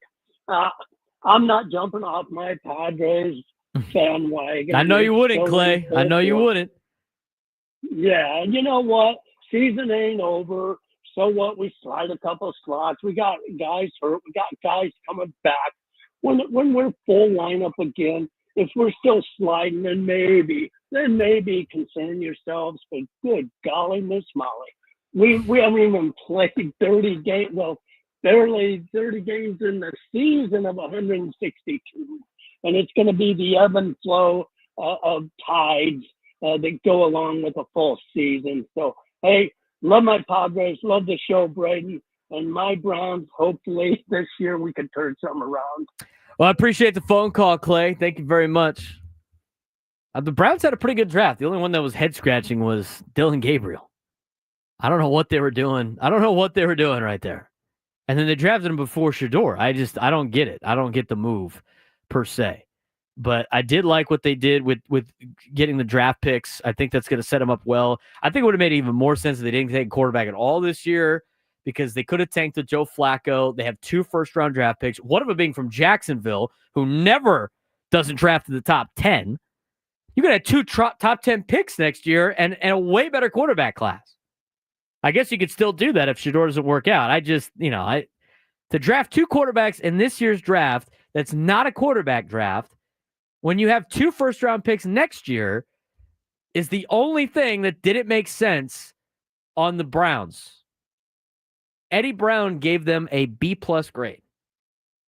We will find out other grades. We will get the full breakdown, what Eddie saw during the NFL draft. We're going to get to him coming up in the next 5-6 minutes, but as we come back from break. But I need to get your phone calls in for our midday sports standoff. 833-288-0973, 833-288-0973. If you want to come on the show, try to take me down in some sports trivia, potentially win a trip to Las Vegas. In the 1 o'clock hour, we will be giving away Padres tickets for tomorrow's game, Tony Gwynn bobblehead night. We will talk all about that later on. But coming up next, Eddie Brown, full recap of the NFL draft. This is the Braden Surprenant Show on San Diego's #1 sports station, 97.3 The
12:38 on a Monday. A lot of chaos in Padres world. We're going to try to take a break from that and talk a little bit of the NFL draft here with our fun and always great draft guru and fantasy football expert. We're going to get to Eddie about fantasy football later in the fall when we start getting built up for fantasy football time. But sports reporter for the Shedeur Union-Tribune, specialties of the NFL draft and fantasy football, a good friend of ours, Eddie Brown, is on with us on the Braden Surprenant show. Eddie, hopefully you got some sleep yesterday after recapping the 3 days of the NFL draft. How you doing? Hey, Braden. Yeah, I'm starting to get back around 6 hours a night. So I'm working my way back up to normalcy as we get through the grades and then get cracking on my way too early 2026 mock, and then I can hibernate for the rest of the summer. Yeah, hibernate for the summer. When do you start pumping out your fantasy football stuff? That will probably start showing up probably in July somewhere. We'll see. Usually July, because a lot of drafts start happening in August. Although I'm not sure why. I would. Yeah. I've never been a fan of drafting that early. So, but there are a lot of leagues that do that. So usually try to start churning it out in probably July, early August. We're recapping the NFL draft with Eddie Brown, Braden Surprenant on the Braden Surprenant show. Obviously, the most interesting thing out of the draft, aside from the prank calls that were uncalled for to a couple of personnel, especially Shedeur Sanders, but the Shedeur Sanders situation was very interesting as the draft played out. We talked to you on Thursday during our draft show. It seemed like he could potentially go first round. I think a lot of people had him ranked very high. When he dropped the 5th round, I thought that was very surprising. What can you tell us about the Shedeur Sanders situation and what went wrong for Shedeur? Yeah, it was kind of a perfect storm, really. I mean, I think during the process, he fluctuated on my big board probably from 25 to 40, and I think that's kind of where he ended up on most draft analysts, top 100s right before the draft. The thing is he had 4 teams basically going in that were going to target him, that everybody expected to target him, that really needed a quarterback. It was the Browns, the Giants, the Saints, and the Steelers. And they went out of their way, and by they, I mean Sanders and his group went out of their way to kind of hyper-focus on those teams. We heard a lot about the interviews at the Combine and just his overall demeanor and Dion talking about how he wanted to pick, if he had to step in and pull an Arch Manning, he'd step in and make sure that his son was going to the right team, which, is prerogative, and I honestly never had a problem with. But what that did was limit the teams. It was limited his possibilities. And so if you have the Browns and you're deciding, hey, you know what, we're just going to kind of exit stage left on the quarterback class this year. At least that's what we assumed after they traded the number 2 pick and picked up a first rounder for next year. That took one team off. When you had the Giants that favored, Brian Dable favored Jackson Dart over Shedeur, that took another team off. When you had the Saints favored Tyler Shuck over Shedeur, that took another team off. And when you had the Steelers, who are basically obviously planning on bringing Aaron Rodgers in to the fold and going all in on Rodgers and whatever time he has left, that essentially took them out of play too. So it, basically allowed him to fall. Obviously, it was shocking for him to fall out of day 2 and into day 3. I mean, he obviously becomes a great value. The thing I'm concerned with is him ending up with Cleveland, which, they took him. Although if you saw their draft room when they selected him, looked like they were basically being held hostage there.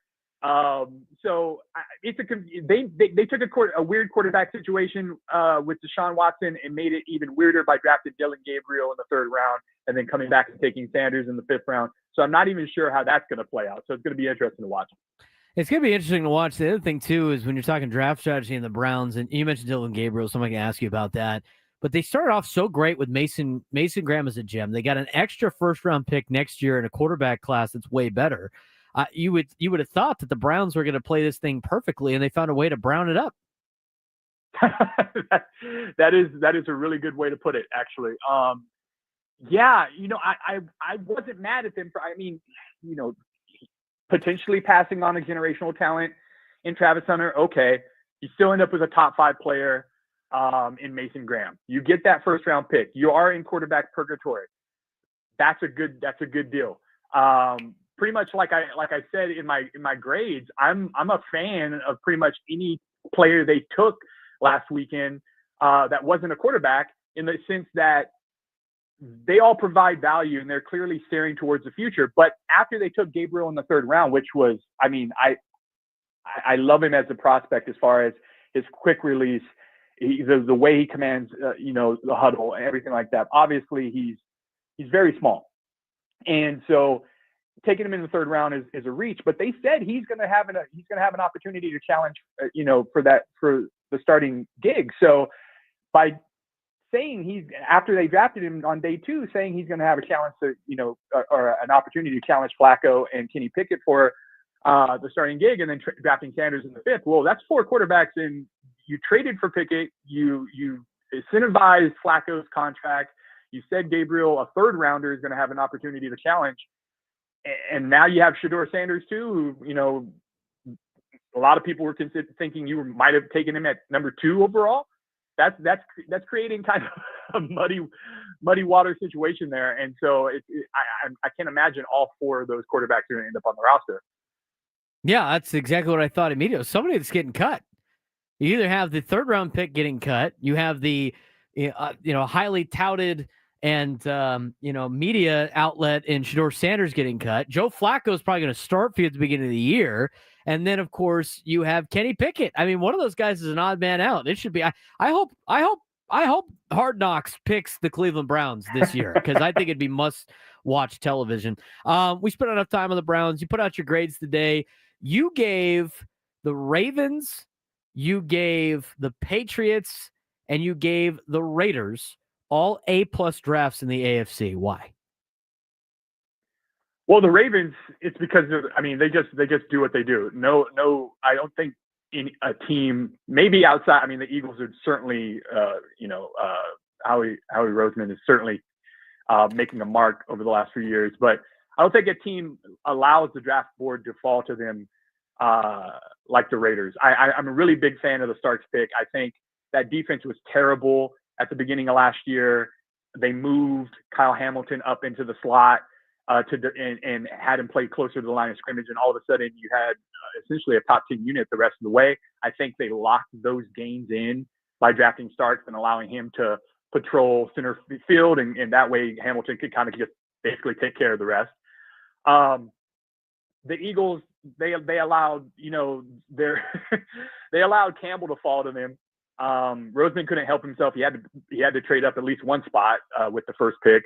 But Campbell fell all the way down to him. Every single player in that group, none of them are probably going to start for the Eagles. That's how good that roster is. But every single one of them, if they were on some other roster, would have at least an opportunity to earn a starting gig anywhere else, essentially in the NFL. But I think the 2 teams that really helped themselves the most that needed it were the Patriots and Raiders. I mean, the Patriots, this is how you support a young franchise quarterback. You draft the top tackle in the draft class. You give him a dynamic running back who's a playmaker and the best pass protector at the position in this class.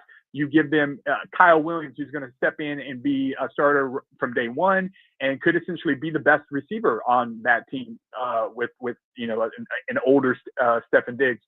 And he drafted top center in the class as well. So, that's how you support Drake May. The Raiders, they just got tougher across the board.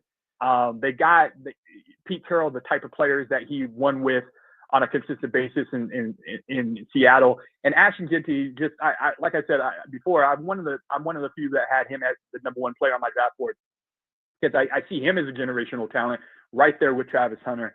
I think he gives them an identity from day one, and I think the Raiders did themselves a service by drafting him. Final thing for you, Eddie Brown of the Diego Union-Tribune joining us talking NFL drafts, because we got to get to our midday sports standoff. NFC grades were not as great as the AFC grades, according to your grading. You gave a lot of good A's out for the AFC. Lowest of the NFC was the Dallas Cowboys with a C. Where did they go wrong? I think they get. I mean, as much as I like Tyler Booker, and I think he's going to be great for them. You obviously had a team. I mean, you as Jerry Jones has made it clear, you've made Dak Prescott one of the highest paid players in the game. So you got to give him support. I thought they needed to target. They needed to upgrade their skill position on offense going into this draft, and it's something they needed. They needed a running back. I understand they signed Javonte Williams in free agency, but you needed to add some juice at backfield. You needed another receiver at least to take the pressure off CeeDee Lamb, and they essentially just kind of let that go and focus on other positions. And so I think that's going to be problematic when they come into the year and they need to score points, and maybe they're going to have to keep pace with teams like the Commanders and the Eagles, and I'm not sure they're going to be able to. Eddie, I appreciate the time as always. Look forward to chatting to you later in the year when we start building up for some fantasy football and their weekly fantasy football takes. I appreciate it, Brady. You take care. Eddie Brown joining us from the San Diego Union-Tribune, breaking down the NFL draft. It is time for a Midday Sports Standoff. Welcome to Midday Sports Standoff on the Braden Surprenant Show. I can't believe what I'm seeing right now. The ultimate head-to-head battle where sports knowledge and quick thinking collide. No, it's no good. Are you kidding me? Contestants will go toe-to-toe with Braden in a sports trivia deal where every correct answer brings them closer to victory. Down the sideline! Wow! Unbelievable! But 3 strikes and it's game over. This is not Detroit, man. This is the Super Bowl. Can you outsmart Braden? The Midday Sports Standoff starts now. All right. Got Dylan and Escondido trying to play today's competition. Dylan, what's up, man? All right. If Dylan, there you go. I got you. A little soft spoken there. If you could take me down, Dylan, you have a chance to win a grand prize. 2 tickets to either Disturbed Ghost or Pantera in Las Vegas, plus a 2-night stay at the MGM Grand in Sin City and a $150 gift card. Get tickets for all 3 shows now at Ticketmaster.com. How this works is Frank's got a question for us that has multiple answers on it. For everyone you get correct, you get a point. For everyone I get correct, I get a point. If any answer repeats, you will get multiple points for setting that particular answer.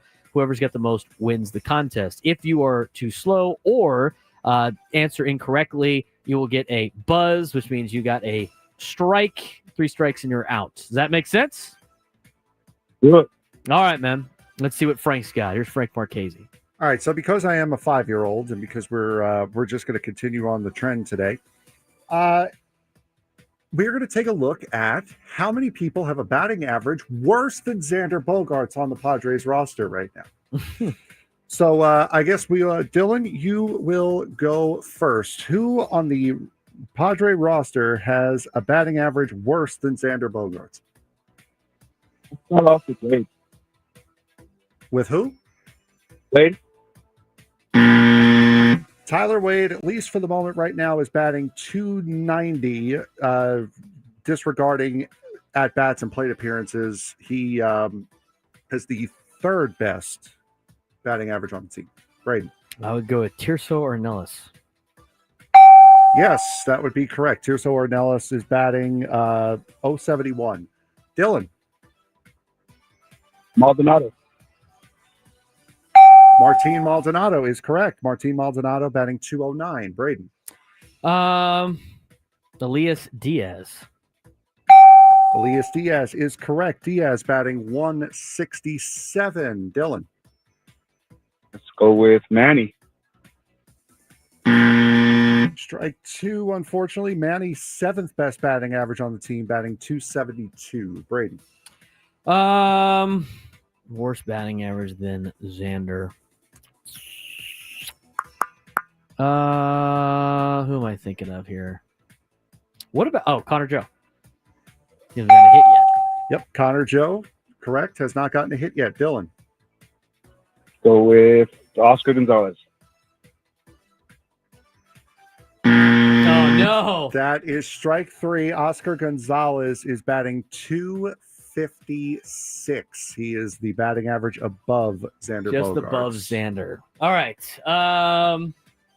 if I had to guess again, even though I already won, probably go with guys like Yuli Gurriel. Yes. Easy one. All right, I just pulled up the list here. Players with the worst batting average on the season: Martín Maldonado, Brendan Lockridge, Jason Hayward, Elias Diaz, Yuli Gurriel, Tirso Ornelas, Connor Joe, Mason McCoy. Mason McCoy and Connor Joe have yet to get a hit. Although 10 plate appearances for Connor Joe, Yes. 5 Some for of them Mason were McCoy. some of them were a little bit off because of the plate appearances and coming up late. But yes, those are the numbers. All right. It's not very good right now in terms of overall production out of the Padres. But again, we have as kindly put by Stephen Pally, a lot of minor leaguers on this roster right now for the San Diego Padres. I like here it is. Please, Xander, get hot so we can stop this talk. I agree. Go Aztecs on Twitch. Shout out to my lone Twitch watcher. Actually, yeah, he is. He is a loyal Go Aztecs on Twitch is the loyal Twitch watcher for us on the Braden Surprenant show. We really appreciate it. I'd like to talk about your Aztecs football team in the fall, so hopefully we can keep it going. Yeah, me and the bots. Yeah, exactly. You get inundated with all the bots telling you to go to different streams. We appreciate your loyal listener. We'll talk more about San Diego Padres and where everything's at. Kind of get you a little preview of the San Francisco Giants rolling into town. All coming up in the next hour. If you want to join the show, 833-288-0973.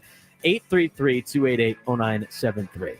Braden Surprenant show rolls on. One more hour leading up to Gwen and Chris on San Diego's number sports station, 97.3 The Fan. Hey, it's Ben and Woods getting up early in the morning.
Final hour of the Braden Surprenant Show on San Diego's #1 sports station, 97.3 The Fan. I'm going to get your phone calls today, 833-288-0973, 833-288-0973. The thing about baseball, which makes the conversation so interesting, is there are so many statistics now in Major League Baseball, and just in general, that you can always handpick stuff for your narratives in terms of like what you want to prove and what you can't, you know what I'm saying? Like, there's just so many different things that you could pretend that is more valuable than others. Like, a lot of people, when it comes to Xander Bogaerts, more value RBIs more than anything else. Well, he had a lot of RBIs in Boston. Yeah, he did. He's not driving as many runs in San Diego. Now, a couple of factors that you can poke a hole in, and you can poke a hole in every stat. And people have been doing that, to help prove their point or to maybe poke holes in another person's point. But when you talk about RBI, that's the biggest thing that I see all the time is RBIs for Xander Bogaerts. Here's something to be reminded of. He doesn't have any control over who's on base when he comes to bat. Zero control. It's one of those statistics that in the past probably was a lot more valued than currently. He has no control who's on base. On top of that, who usually bats in front of Xander? Manny Machado? Fernando Tatis Jr.? I mean, for more times this year, because Fernando has hit a lot of solo home runs, you got Fernando hitting home runs in the leadoff spot. You have Manny Machado driving runs in front of Bogaerts. I mean, a handful of times he doesn't even have guys on base. Now, that being said, so if you say RBIs, I'm gonna dismiss your comments. If you want to say runners in scoring position and runners in scoring position high leverage, I will listen to that because he's not great at that. But if you're just gonna say like RBIs, that's like complaining that Dylan Cease doesn't have a good record. Well, his record's bad. I don't even know what his record is. I'm just using it as an example. But like a pitching record's the same thing. He has no control over a lot of factors that are determined in a win-loss record for a pitcher. I used to have this argument with people all the time. I think a lot of people understand that now. But if a guy goes out there and shoves, and even if he throws a shutout, if the bullpen gives it up, he might not get a loss, but he ain't getting a win. He could go out there and give up one run and still get the loss. And now it's like, is that Michael King's fault? So there are a lot of arbitrary stats in Major League Baseball. You have to kind of look at the general picture and look at everything and kind of make your own assessments with, well, he does this well, he doesn't do that well, he should improve this, he probably needs to be okay. But again, I'm not saying he's the greatest player ever. I'm not saying he's an all-star level player. I'm not saying he's the best player on the Padres. He's not any of those things. All I'm saying is he's given you pretty much what you signed up for. And right now in the slump, and right now in this early part, it's a little bit less than what you were expecting him to do. Look at his average numbers in Boston. They are what they are. Maybe signing a 30-year-old to an 11-year deal is not a great idea. We talked about it in the last hour, like all the shortstops that have been picked up at age 30. It's not great. But what do you do? Because everybody goes like, oh, you're defending him. I'm just saying, I'm just pointing out simple facts of what he is. Again, as Paul said, I'm not acting like that. I said, if you want to bring up the fact that his average with runners in scoring position is terrible, do that. But don't tell me his RBI numbers are low. It's going to fall on deaf ears. But again, what's your answer? Who plays shortstop for you? Scott Mendenhall in the chat. Who's playing shortstop for the Padres? Paul in the chat. Who's playing shortstop for the Padres? I'd love to know answers. I had people earlier saying, we shouldn't be batting cleanup right now. Who's batting cleanup? Give me some answers. I'd love to know. Give me a shortstop. He's under contract. I mean, you can't get rid of the guy. You can pay $25 million for him to go away. But again, until you start giving me some answers that make sense, I'm just going to be, he is what he is. You sign the contract, he's not leaving. Go through all the shortstops in Major League Baseball and start telling me who's better, and then start telling me if you can obtain them or not. He's okay as of right now. And he needs to play a lot better than what he's doing. But at the same time, he's not the reason why they have got swept this weekend. It's never just one individual. It's usually a group. And if you look at the group of the Padres right now, they haven't been hitting well because they're missing 3 of their core players out of the 6. You do that to any other team, and they're probably doing the exact same thing. But until you start sending out solutions to the problem, all you're doing is bitching about something that you really don't need to bitch about. It is what it is. Like the same thing with Eric Hosmer. Now, the difference is with Eric Hosmer is he did slowly start to just not participate on a lot of different things. As Ryan, who called in, said, Xander at least isn't doing that. He gives you a hard 90. I mean, he's putting in what he can. He's in a little bit of a slump right now. I mentioned it last year. He hit 300 after coming off of injury. People seem to forget that part. His first year with the Padres, he hit 280 and had a 4.4 WAR, which is the top 5 WAR in Major League Baseball. People forget about that too. The contract is not great, but until you start finding solutions to get another shortstop, what are we complaining about here? It's to a point where people are tired of hearing about it. I'm tired of talking about it. I am, but everybody wants to keep talking about it, so we talk about what you want to talk about.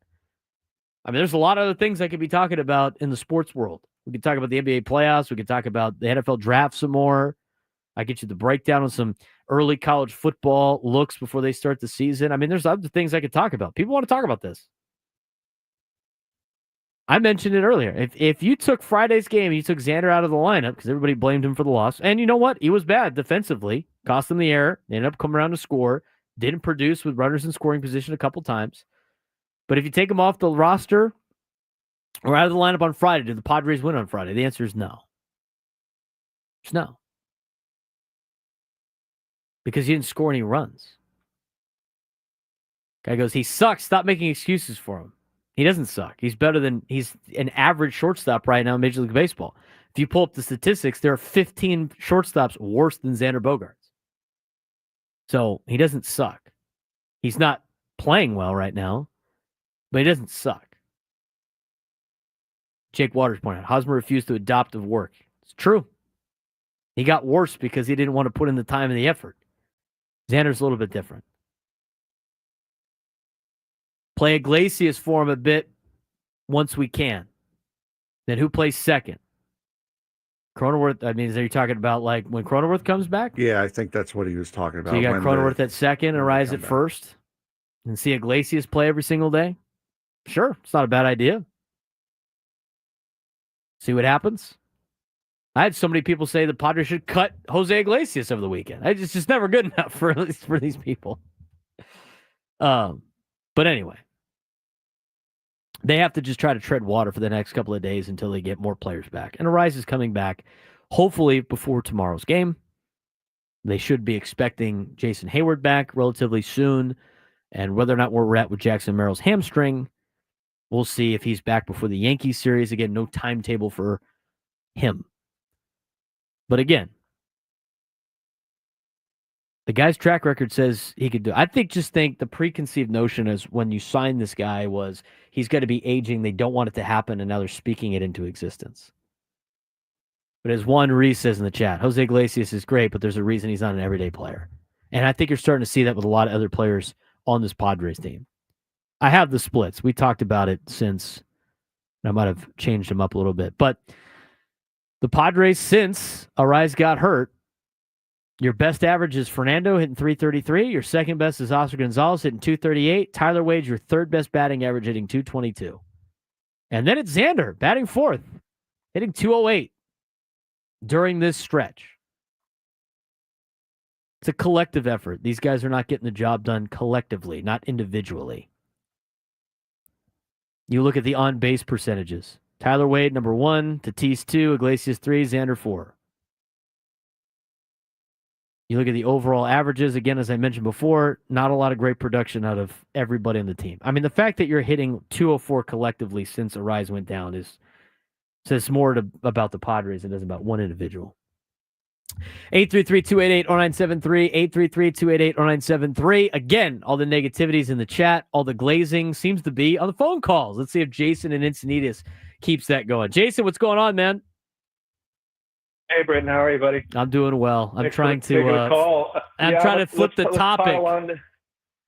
Let's pile on the Xander take here. I think I understand your point. I think it's very well taken about AJ, being the one that stroked the check and signed that contract, and the fault should lay there. And that's a point well taken. But I think from a fan's perspective, the frustration, the link that I want to make is that these big value contracts, Manny, Toddy, the others, it's a high beta strategy that AJ's deployed here. And when you get injuries like has happened now, the obviously the lack of depth is just completely exposed. And when Toddy's earning his money, people feel like, right or wrong, that Manny's gonna make his money. And so that's why there's so much frustration with Xander. And when you have 5 or 6 guys in this team, every time the games you've seen of late, it feels like it's 9. The other guys send 9 guys to bat. We send the equivalent of 6 guys to bat because 3 of them couldn't hit a ball if it was put on the tee. And that's the frustration where people feel the lack of depth within the club because of a contract where a guy through 30 ball games has no home runs and 5 RBIs and drops pop flies. You got to kind of feel from the fans' perspective too, that little bit of frustration. When I don't do my job, people don't go to my boss and say, hey, he's not doing his job. They come to me and say, hey, it's your fault. It's not my boss's fault. Well, the other thing too is I think people have put some unrealistic expectation based on money value. Now, right now, Xander's not playing up to sane levels of expectations. But again, the no home runs thing, like it's hard for me to be super in on the home runs deal when he was never really a home run hitter. He averages 15 a year. 15 over 162 games. The fact that he doesn't have one right now is not overly surprising. One year he had 33 home runs. It was the best year of his career, and you can't expect best year career numbers. So if he hits 15 home runs at the end of the year, he's getting the job done. That's what you paid for. I think you can make the argument about RBIs being low to an extent. I still think that stat is utterly something that's doesn't tell the whole picture. You can make the argument about runners in scoring position. 100%. He has not done well with hitting with runners in scoring position in his Padres career. Neither has Manny. Manny's had better success than Xander, but still, those are numbers that you would expect guys that are making a lot of money to participate in. The pop-up of the infield that was dropped, a miscommunication with Jose Iglesias, not great. But you can't look at the small sample size of the last couple of weeks and go well, he's not performing when everybody on the team's not performing. Is that's where you gotta understand the complexity of everything that goes about with building a roster. Again, look, I know he's got to step it up. I know he's got to play better, and I've said he's got to play better. Same with Manny. Fernando's doing his thing. Fernando's also 26 years old in the prime of his career. Handing out contracts to 30-year-olds is insane. But it is what it is. You would expect at the end of the year for Xander to hit about 270, have about a 3 WAR, maybe a little bit higher than that, and a 4.4 WAR in his first year, 30 doubles, decent amount of RBIs, and 15 home runs. And if he doesn't have it at the end of the year, then he didn't perform to his level. But it's April 28th. And it's still a relatively early sample size, especially if you go, well, Manny's going to turn it around, but we have no faith in Xander turning it around when he's putting up the same numbers right now. That's the whole point I'm trying to make. I just feel like people think that Xander needs to hit 30 home runs. Somebody angrily DM'd me, said, nobody's saying that. Well, I've gotten that at least 5 times on phone calls. It's he's not hitting home runs. He's only going to hit 15 this year, and that'll be on average for what he does in Major League Baseball. So if you're complaining about a guy that hits 15 home runs, not hitting a home run yet, just because a guy that never hits home runs has gotten off to a good start in Arraez, who has more home runs than Manny, by the way, I find it interesting. He's only got 2 more home runs. Manny's only got 2 more home runs than Xander. He has a collective effort. 833-288-0973, 833-288-0973. You got to take a break. Wayne, John, we're going to get to you when we come back, continue the Padres conversation. Hopefully it's about something other than Xander Bogaerts, but seems to be the topic of discussion these days for the Padres. 833-288-0973, 833-288-0973. Braden Surprenant Show rolls on. San Diego Sports Station, 97.3 The Fan.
121 on a Monday.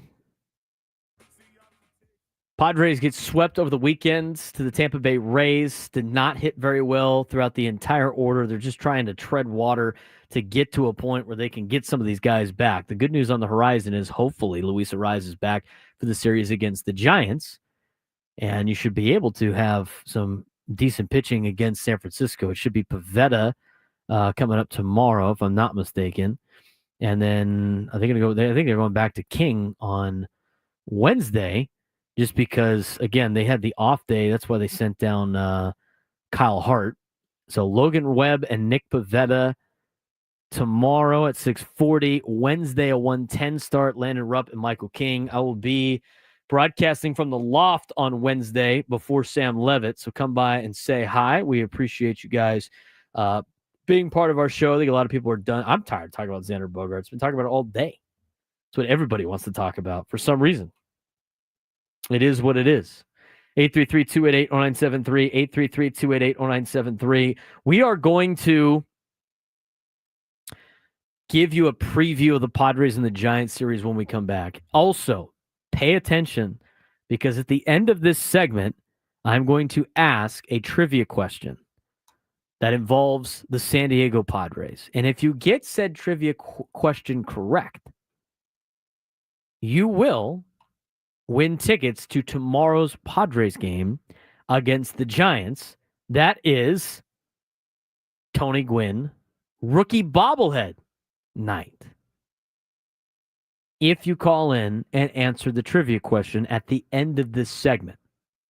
Got about 5 minutes left in the segment, so you got to hang in there. 833-288-0973, 833-288-0973. You can have an opportunity to win Padres tickets to the game against the Giants tomorrow. First 40,000 fans will receive a free Tony Gwynn rookie bobblehead. Get tickets at padres.com/tickets. Want to get back to the phones. Wayne in San Diego, you're on the Braden Surprenant Show. Wayne, what's going on, man? Not much. How you doing, man? By the way, I got to tell you that I agree with you more than anyone else on this radio station, which is saying a whole lot. But I totally agree with you that we can't panic. This is ridiculous. We've lost 4 games in a row. Half the team is hurt. No big deal. Everything's going to be fine. Take the panic button off. But number one, Xander is serviceable. He's not playing well. He'll play better. We're going to have him at shortstop for the next 1 to 2 years. We're going to have DeVries coming up under club control. Xander will go to first base because Arraez won't be around, because we're not going to re-sign him because of the fact he's probably too much money. And, that's going to take care of itself. But number 3, Manny, he is the most consistent player on our team and has been on his baseball card. He pretty much hits 275, 285, 90 to 100 RBIs, 30 home runs a year, great defense. He's going to end up in the Hall of Fame for the Padres. 500 home runs, 2,500 hits. He's already got over 1,000 RBIs. So I think we need to relax a little bit. He always comes through. And I really believe that Manny is one of the most loved players on the team. And, it goes without saying that obviously Xander and not Xander, but Tatis and Merrill are going to be on this team forever. And they're going to be fantastic. This team's in good shape, especially with 2 guys coming up like DeVries and Salas. People need to stop panicking. I'm excited about the Padres for the next several years. And you should be. You should be excited with some of these guys coming up, and I appreciate the phone call, Wayne. I mean, it's going to play itself out. Again, that's why I'm not freaking out about the Xander thing. Because when DeVries comes up, he fixes your shortstop problem. You're going to move Xander over to first base. You're going to be paying DeVries league minimum, but he'll be playing at a level that's probably worth $25 million plus. And so it's going to balance itself out. That's how this works on the roster construction. People always think if you sign a $25 million a year guy, he has to play to that level the whole time. That's not what you're expecting him. You're trying to find good players out there. And the guys that are younger, that play for cheaper, usually play above their contract to compensate for the guys that are going to play under their contract. I've already mentioned signing 30-year-olds to long-term deals is not an intelligent move. And a lot of organizations don't do that, and the ones that have done that are starting to not do that anymore. If you're going to extend somebody, you do it when they're young, like the Padres did with Jackson Merrill. So you can bitch, moan, and complain all you want about a certain somebody playing shortstop and everything like that, but it's going to solve it's going to solve itself. The biggest problem right now for the Padres is they're banged up. And that has been the biggest problem for the Padres all season. You take three of the best players of any core group of guys in Major League Baseball, they're going to be playing the same way the Padres are playing right now. 833-288-0973, 833-288-0973. Derek in La Mesa, my favorite Oregon Duck. What's going on? Hey, sir. Hey, brother. Hey, real quick, man. Kudos. I haven't had a chance to call in, but congratulations, bro. You know, to go from an EP to getting your own show and then basically asking you to do 4 hours on your own, that's not easy, brother. So good for you, man. I appreciate that, Derek. Thank you very much. Yeah, for sure. You're doing a great job. Love the show. Hey, on the Sanders thing. I mean, come on, Browns. Like, these cats are hammerheads, bro. What do they have? 5 quarterbacks now? But I will say, as your resident Oregon Duck homer, like, I got to be honest with you, I really don't think Sanders is going to be that good in the NFL. And I'm not trying to be negative Nancy, but his skills as a pocket passer, like, he's going to be he'll be a backup. But really, Dylan Gabriel in front of Sanders as your Duck homer, I'm like, come on, guy, are you serious? And now they've got 5 quarterbacks. The Browns just continue to be one of the most moronic sports organizations of all time. No? It's just, especially with their quarterback decision making. And Derek, I appreciate the kind words. I appreciate the phone call, man. I mean, you look at Cleveland right now, and again, you got, and Derek is the biggest Oregon Ducks homer I have ever met in my entire life. And he's just laughing at them grabbing Dylan Gabriel and then grabbing Shedeur Sanders. You know, like 5 guys in the quarterback room. Somebody's getting cut. Deshaun Watson's on the injured reserve for the entire year. Joe Flacco's going to start the season. So it's either Pickett, Gabriel, or Shedeur. And if you cut one of the draft picks, I mean, what a waste of a draft pick. Dylan Gabriel's a 3rd-round draft pick. Shedeur's a 5th-round draft pick. God, I hope they get Hard Knocks. I mean, just what a circus that's going to be. And they probably won't because they just had the in-season Hard Knocks. But the Browns, man, what are we doing? What are we doing? What are we doing? Okay, you're ready to say something there, Frank? You ready to go? Aren't there rules for Hard Knocks? Like, if you have a new coach, you're ineligible. First-year quarterback, you're ineligible. Like, I don't know if this I thought it was with a rookie quarterback. It's new coach. It's playoffs. If you made the playoffs in the last couple of years, and I think it's like if you've been on Hard Knocks in the last like 5 years or something like that. Mm-hmm. I'm sure I can look up Hard Knocks rules because they have some rules in place that give you an automatic opt-out. Now, that being said, you could still opt in. Now, playoff teams are eligible, and each of the 8 NFL divisions will be featured on the show on a rotating basis, with the teams in that division participating in in-screen version, while teams in training camp version are excluded. Oh, so if you're in season, you have to do it. If it's during the off-season one, you can opt out about a lot of different things. I think they should opt into it. You might as well. Yeah, I'm seeing right now, it's saying that as of 2025, April 2025, they're primarily focused on teams that haven't been featured recently and aren't starting a new coaching era. All right. Well, does the in-season count? Because they were the in-season with the rest of the NFC or AFC North. It's not a new coach. Come on, Browns. Want to see it. Must-watch television. Can you imagine, like, just the Shedeur part? And Deion's coaching at Colorado Boulder and making appearances on Hard Knocks? Or are they going to they do a lot of the Hall of Fame teams sometimes, which is the Lions and the Chargers this year. They're the Hall of Fame game, but the Lions are in the playoffs. They just had the Chargers not too long ago with Anthony Lynn. I think that's what leads to the conspiracy, though, that Shedeur was told, or that the Browns were told by the owner to pick Shedeur, because why would you draft a quarterback that is less than Shedeur and then just go end up drafting Shedeur anyway? I don't get it. So that would lend credence to said conspiracy theory that was the case. Insane on the on the front of the video of the of the draft room, and nobody was happy about drafting Shedeur Sanders. I mean, nobody was happy. Not a single soul was happy in that room. They were all just kind of awkwardly like, oh, yeah. Golf clap. That was telling. The general manager looked pissed off. He looked so upset. Stefanski doing his like kind of, yeah, excited. Why are we drafted a quarterback after we just drafted a quarterback? Makes no sense. Makes no sense. 833-288-0973, 833-288-0973. There's so much Xander bashing. Hey, cut him, dude. I don't care. Cut him. See what happens. See what happens when he goes on to a different team and is making league minimum, and you're paying him $25 million a year for the next 8 years or whatever it is. I mean, that's worse than that's just gonna be rough. John in Coronado wants to weigh in. John, what you got? Hey, what's going on? Thank you for taking my call. Appreciate that.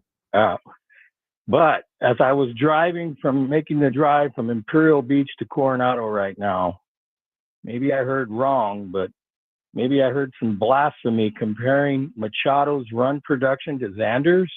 Were you just talking about these 30 games, or since they've been Padres? Because Manny has driven in 100 runs 3 of the 5 full seasons that he's been a Padre, and in the pandemic season he would have driven in 100 had we played a full 162. So to even mention Manny and Xander in my book is blasphemy. Oh. Well, what I said was, and you can look up the stats, since the Padres signed Machado in high leverage situations with runners in scoring position, he's hitting under 200. That's what I said. So, I mean, that's not great. High leverage situations, very specific stat, but high leverage situations, late in ball games with runners in scoring position. This is not a bash Manny thing. I just think the expectations for certain players. I mean, it's just you're asking athletes to constantly. I mean, to ask Manny Machado for everything that he's done to be good at like everything he does is utterly ridiculous. There's only so much you can do in a game of failure. But if you look at his overall numbers with runners in scoring position and high leverage in his career, he hasn't hit well. The numbers are what the numbers are. I'm not saying he's a bad player. I'm not saying whatever. I'm just saying that's what his numbers are. And again, like in baseball, you can handpick any stat you want to prove your particular point. That's what makes baseball and really politics very interesting when it comes to statistics. But high leverage situations doesn't get the job done, according to the numbers on Fangraphs. 833-288-0973, 833-288-0973. Padres and Giants is the series coming up tomorrow. It's a 2-game series between the Padres and the rival San Francisco. We'll get you a full breakdown. But first, if you call in and you are the first caller to answer this trivia question, you will win tickets to tomorrow's game.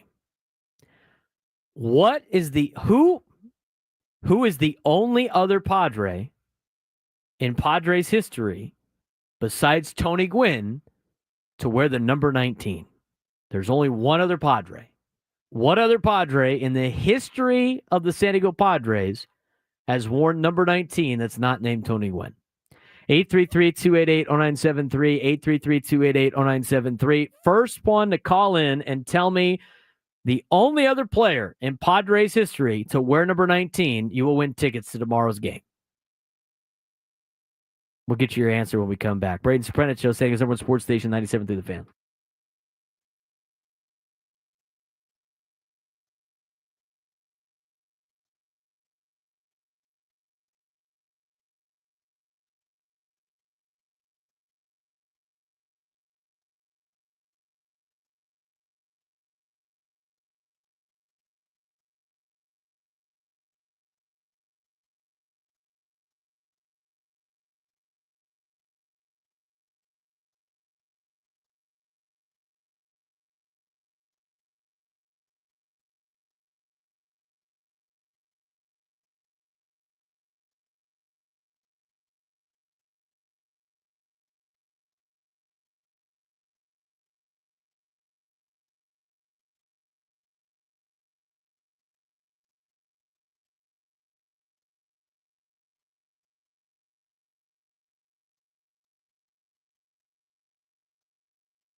141 on a Monday. Oh my God, hilarious! Just so many things happening there. So funny in the chat. Yeah, I was gonna say some of you guys in the chat have Oh, gotta man. calm it down. Like, Jeez, it's insanity.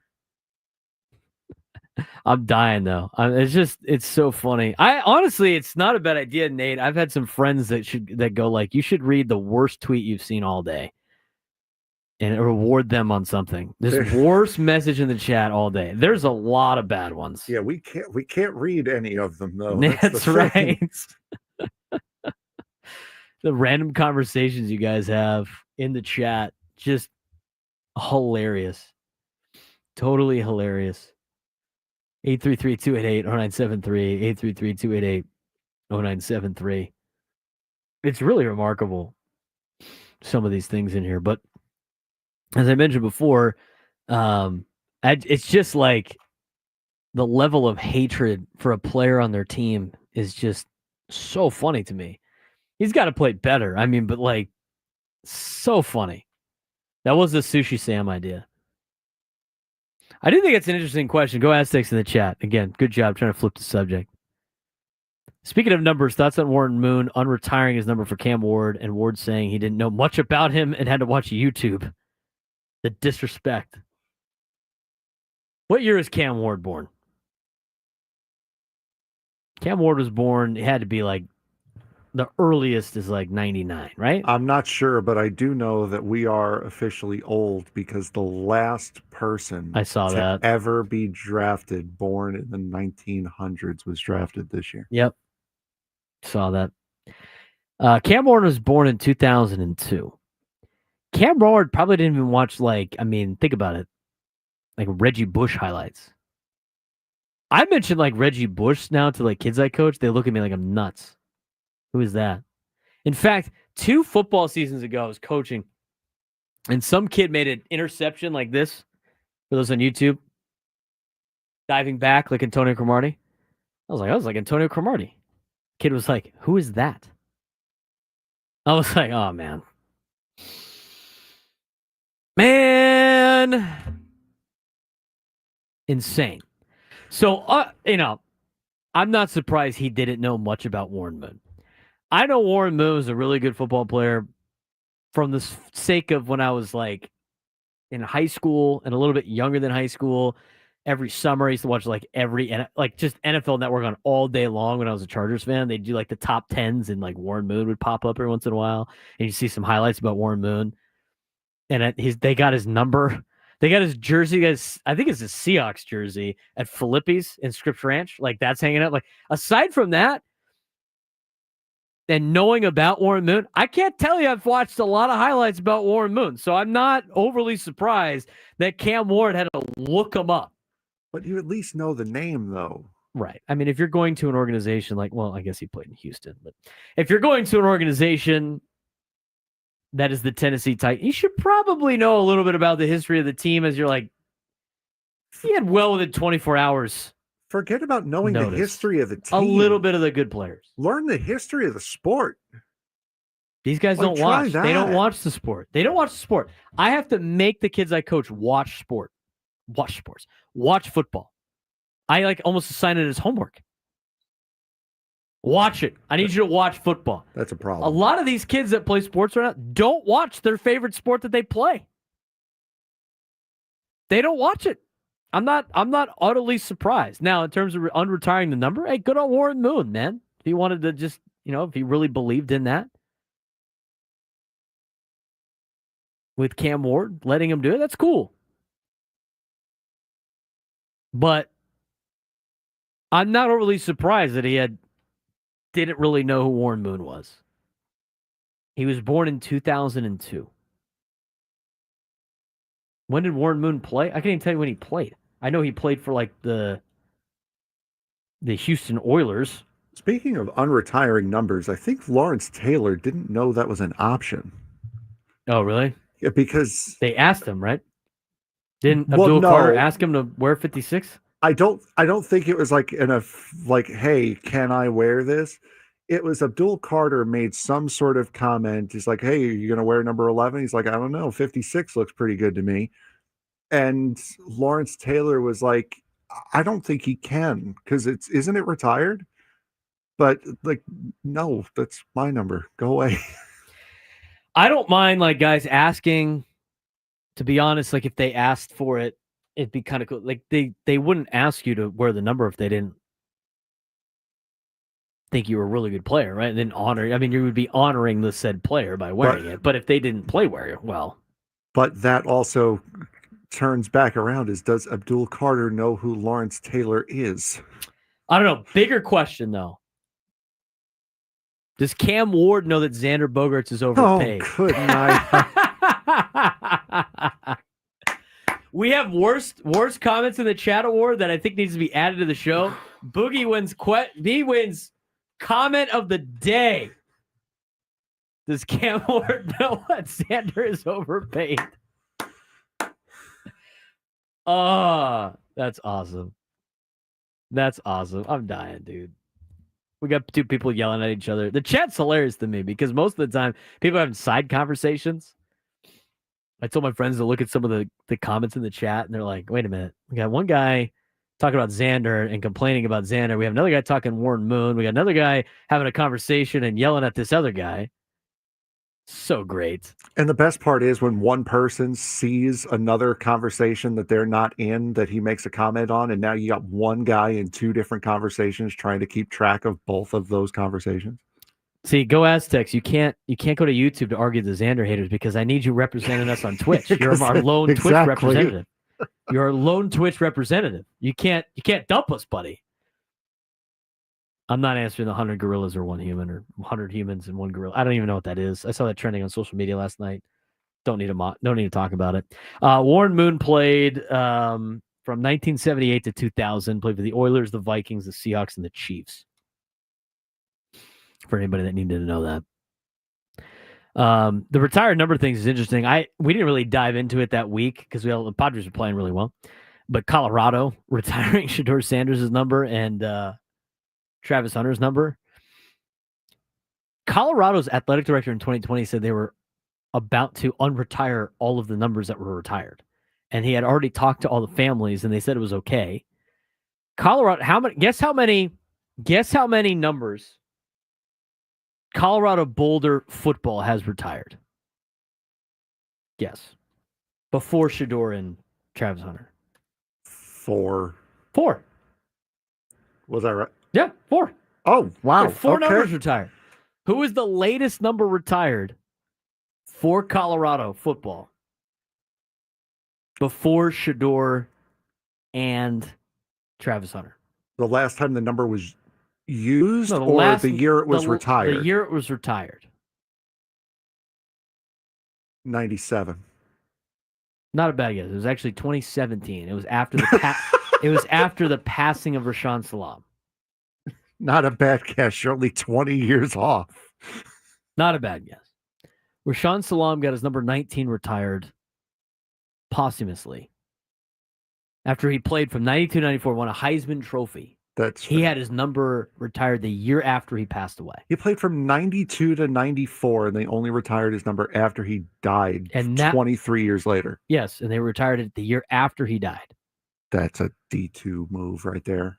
The other numbers that were retired in 1969, the last year Bobby Anderson played and wore number 11 for Colorado. 1937 for Byron White, who played until 37. And in 1961 with Joe Romig. His number 67 was retired. So they only have had 4 numbers retired in their history. They've won a national championship during that time. None of those players got their number retired. The only one that got it retired was the Heisman Trophy winner a year after he passed away. And then they decided to go, we're going to retire Shedeur's number and we're going to retire Travis Hunter's number. And in 2020, here we go. This is the best part. Rick George, the athletic director for Colorado, announced plans to reissue uniform numbers 24, 67, and 11 with the support of the noted players or their families, as long as those numbers will include a commemorative patch. Nonetheless, no player has used any of those numbers since the announcement. Uniform number 19, Salam's number, the La Jolla Country Day great, will remain unused for 19 years, after which it may be reissued.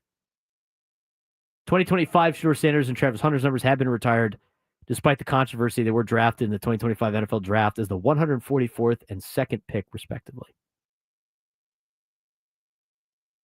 Shedeur's the first player to have numbers retired and drafted in 5th round of the NFL Draft. If you want to retire Travis Hunter's number for winning a Heisman, so be it. Did you read that exactly how it was written? That is exactly how it was written. I love how they put 144th and 2nd. That's fantastic. Respectively. Back to back.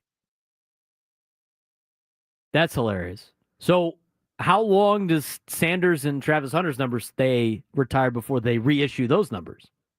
They're reissuing everybody else's numbers. How much longer?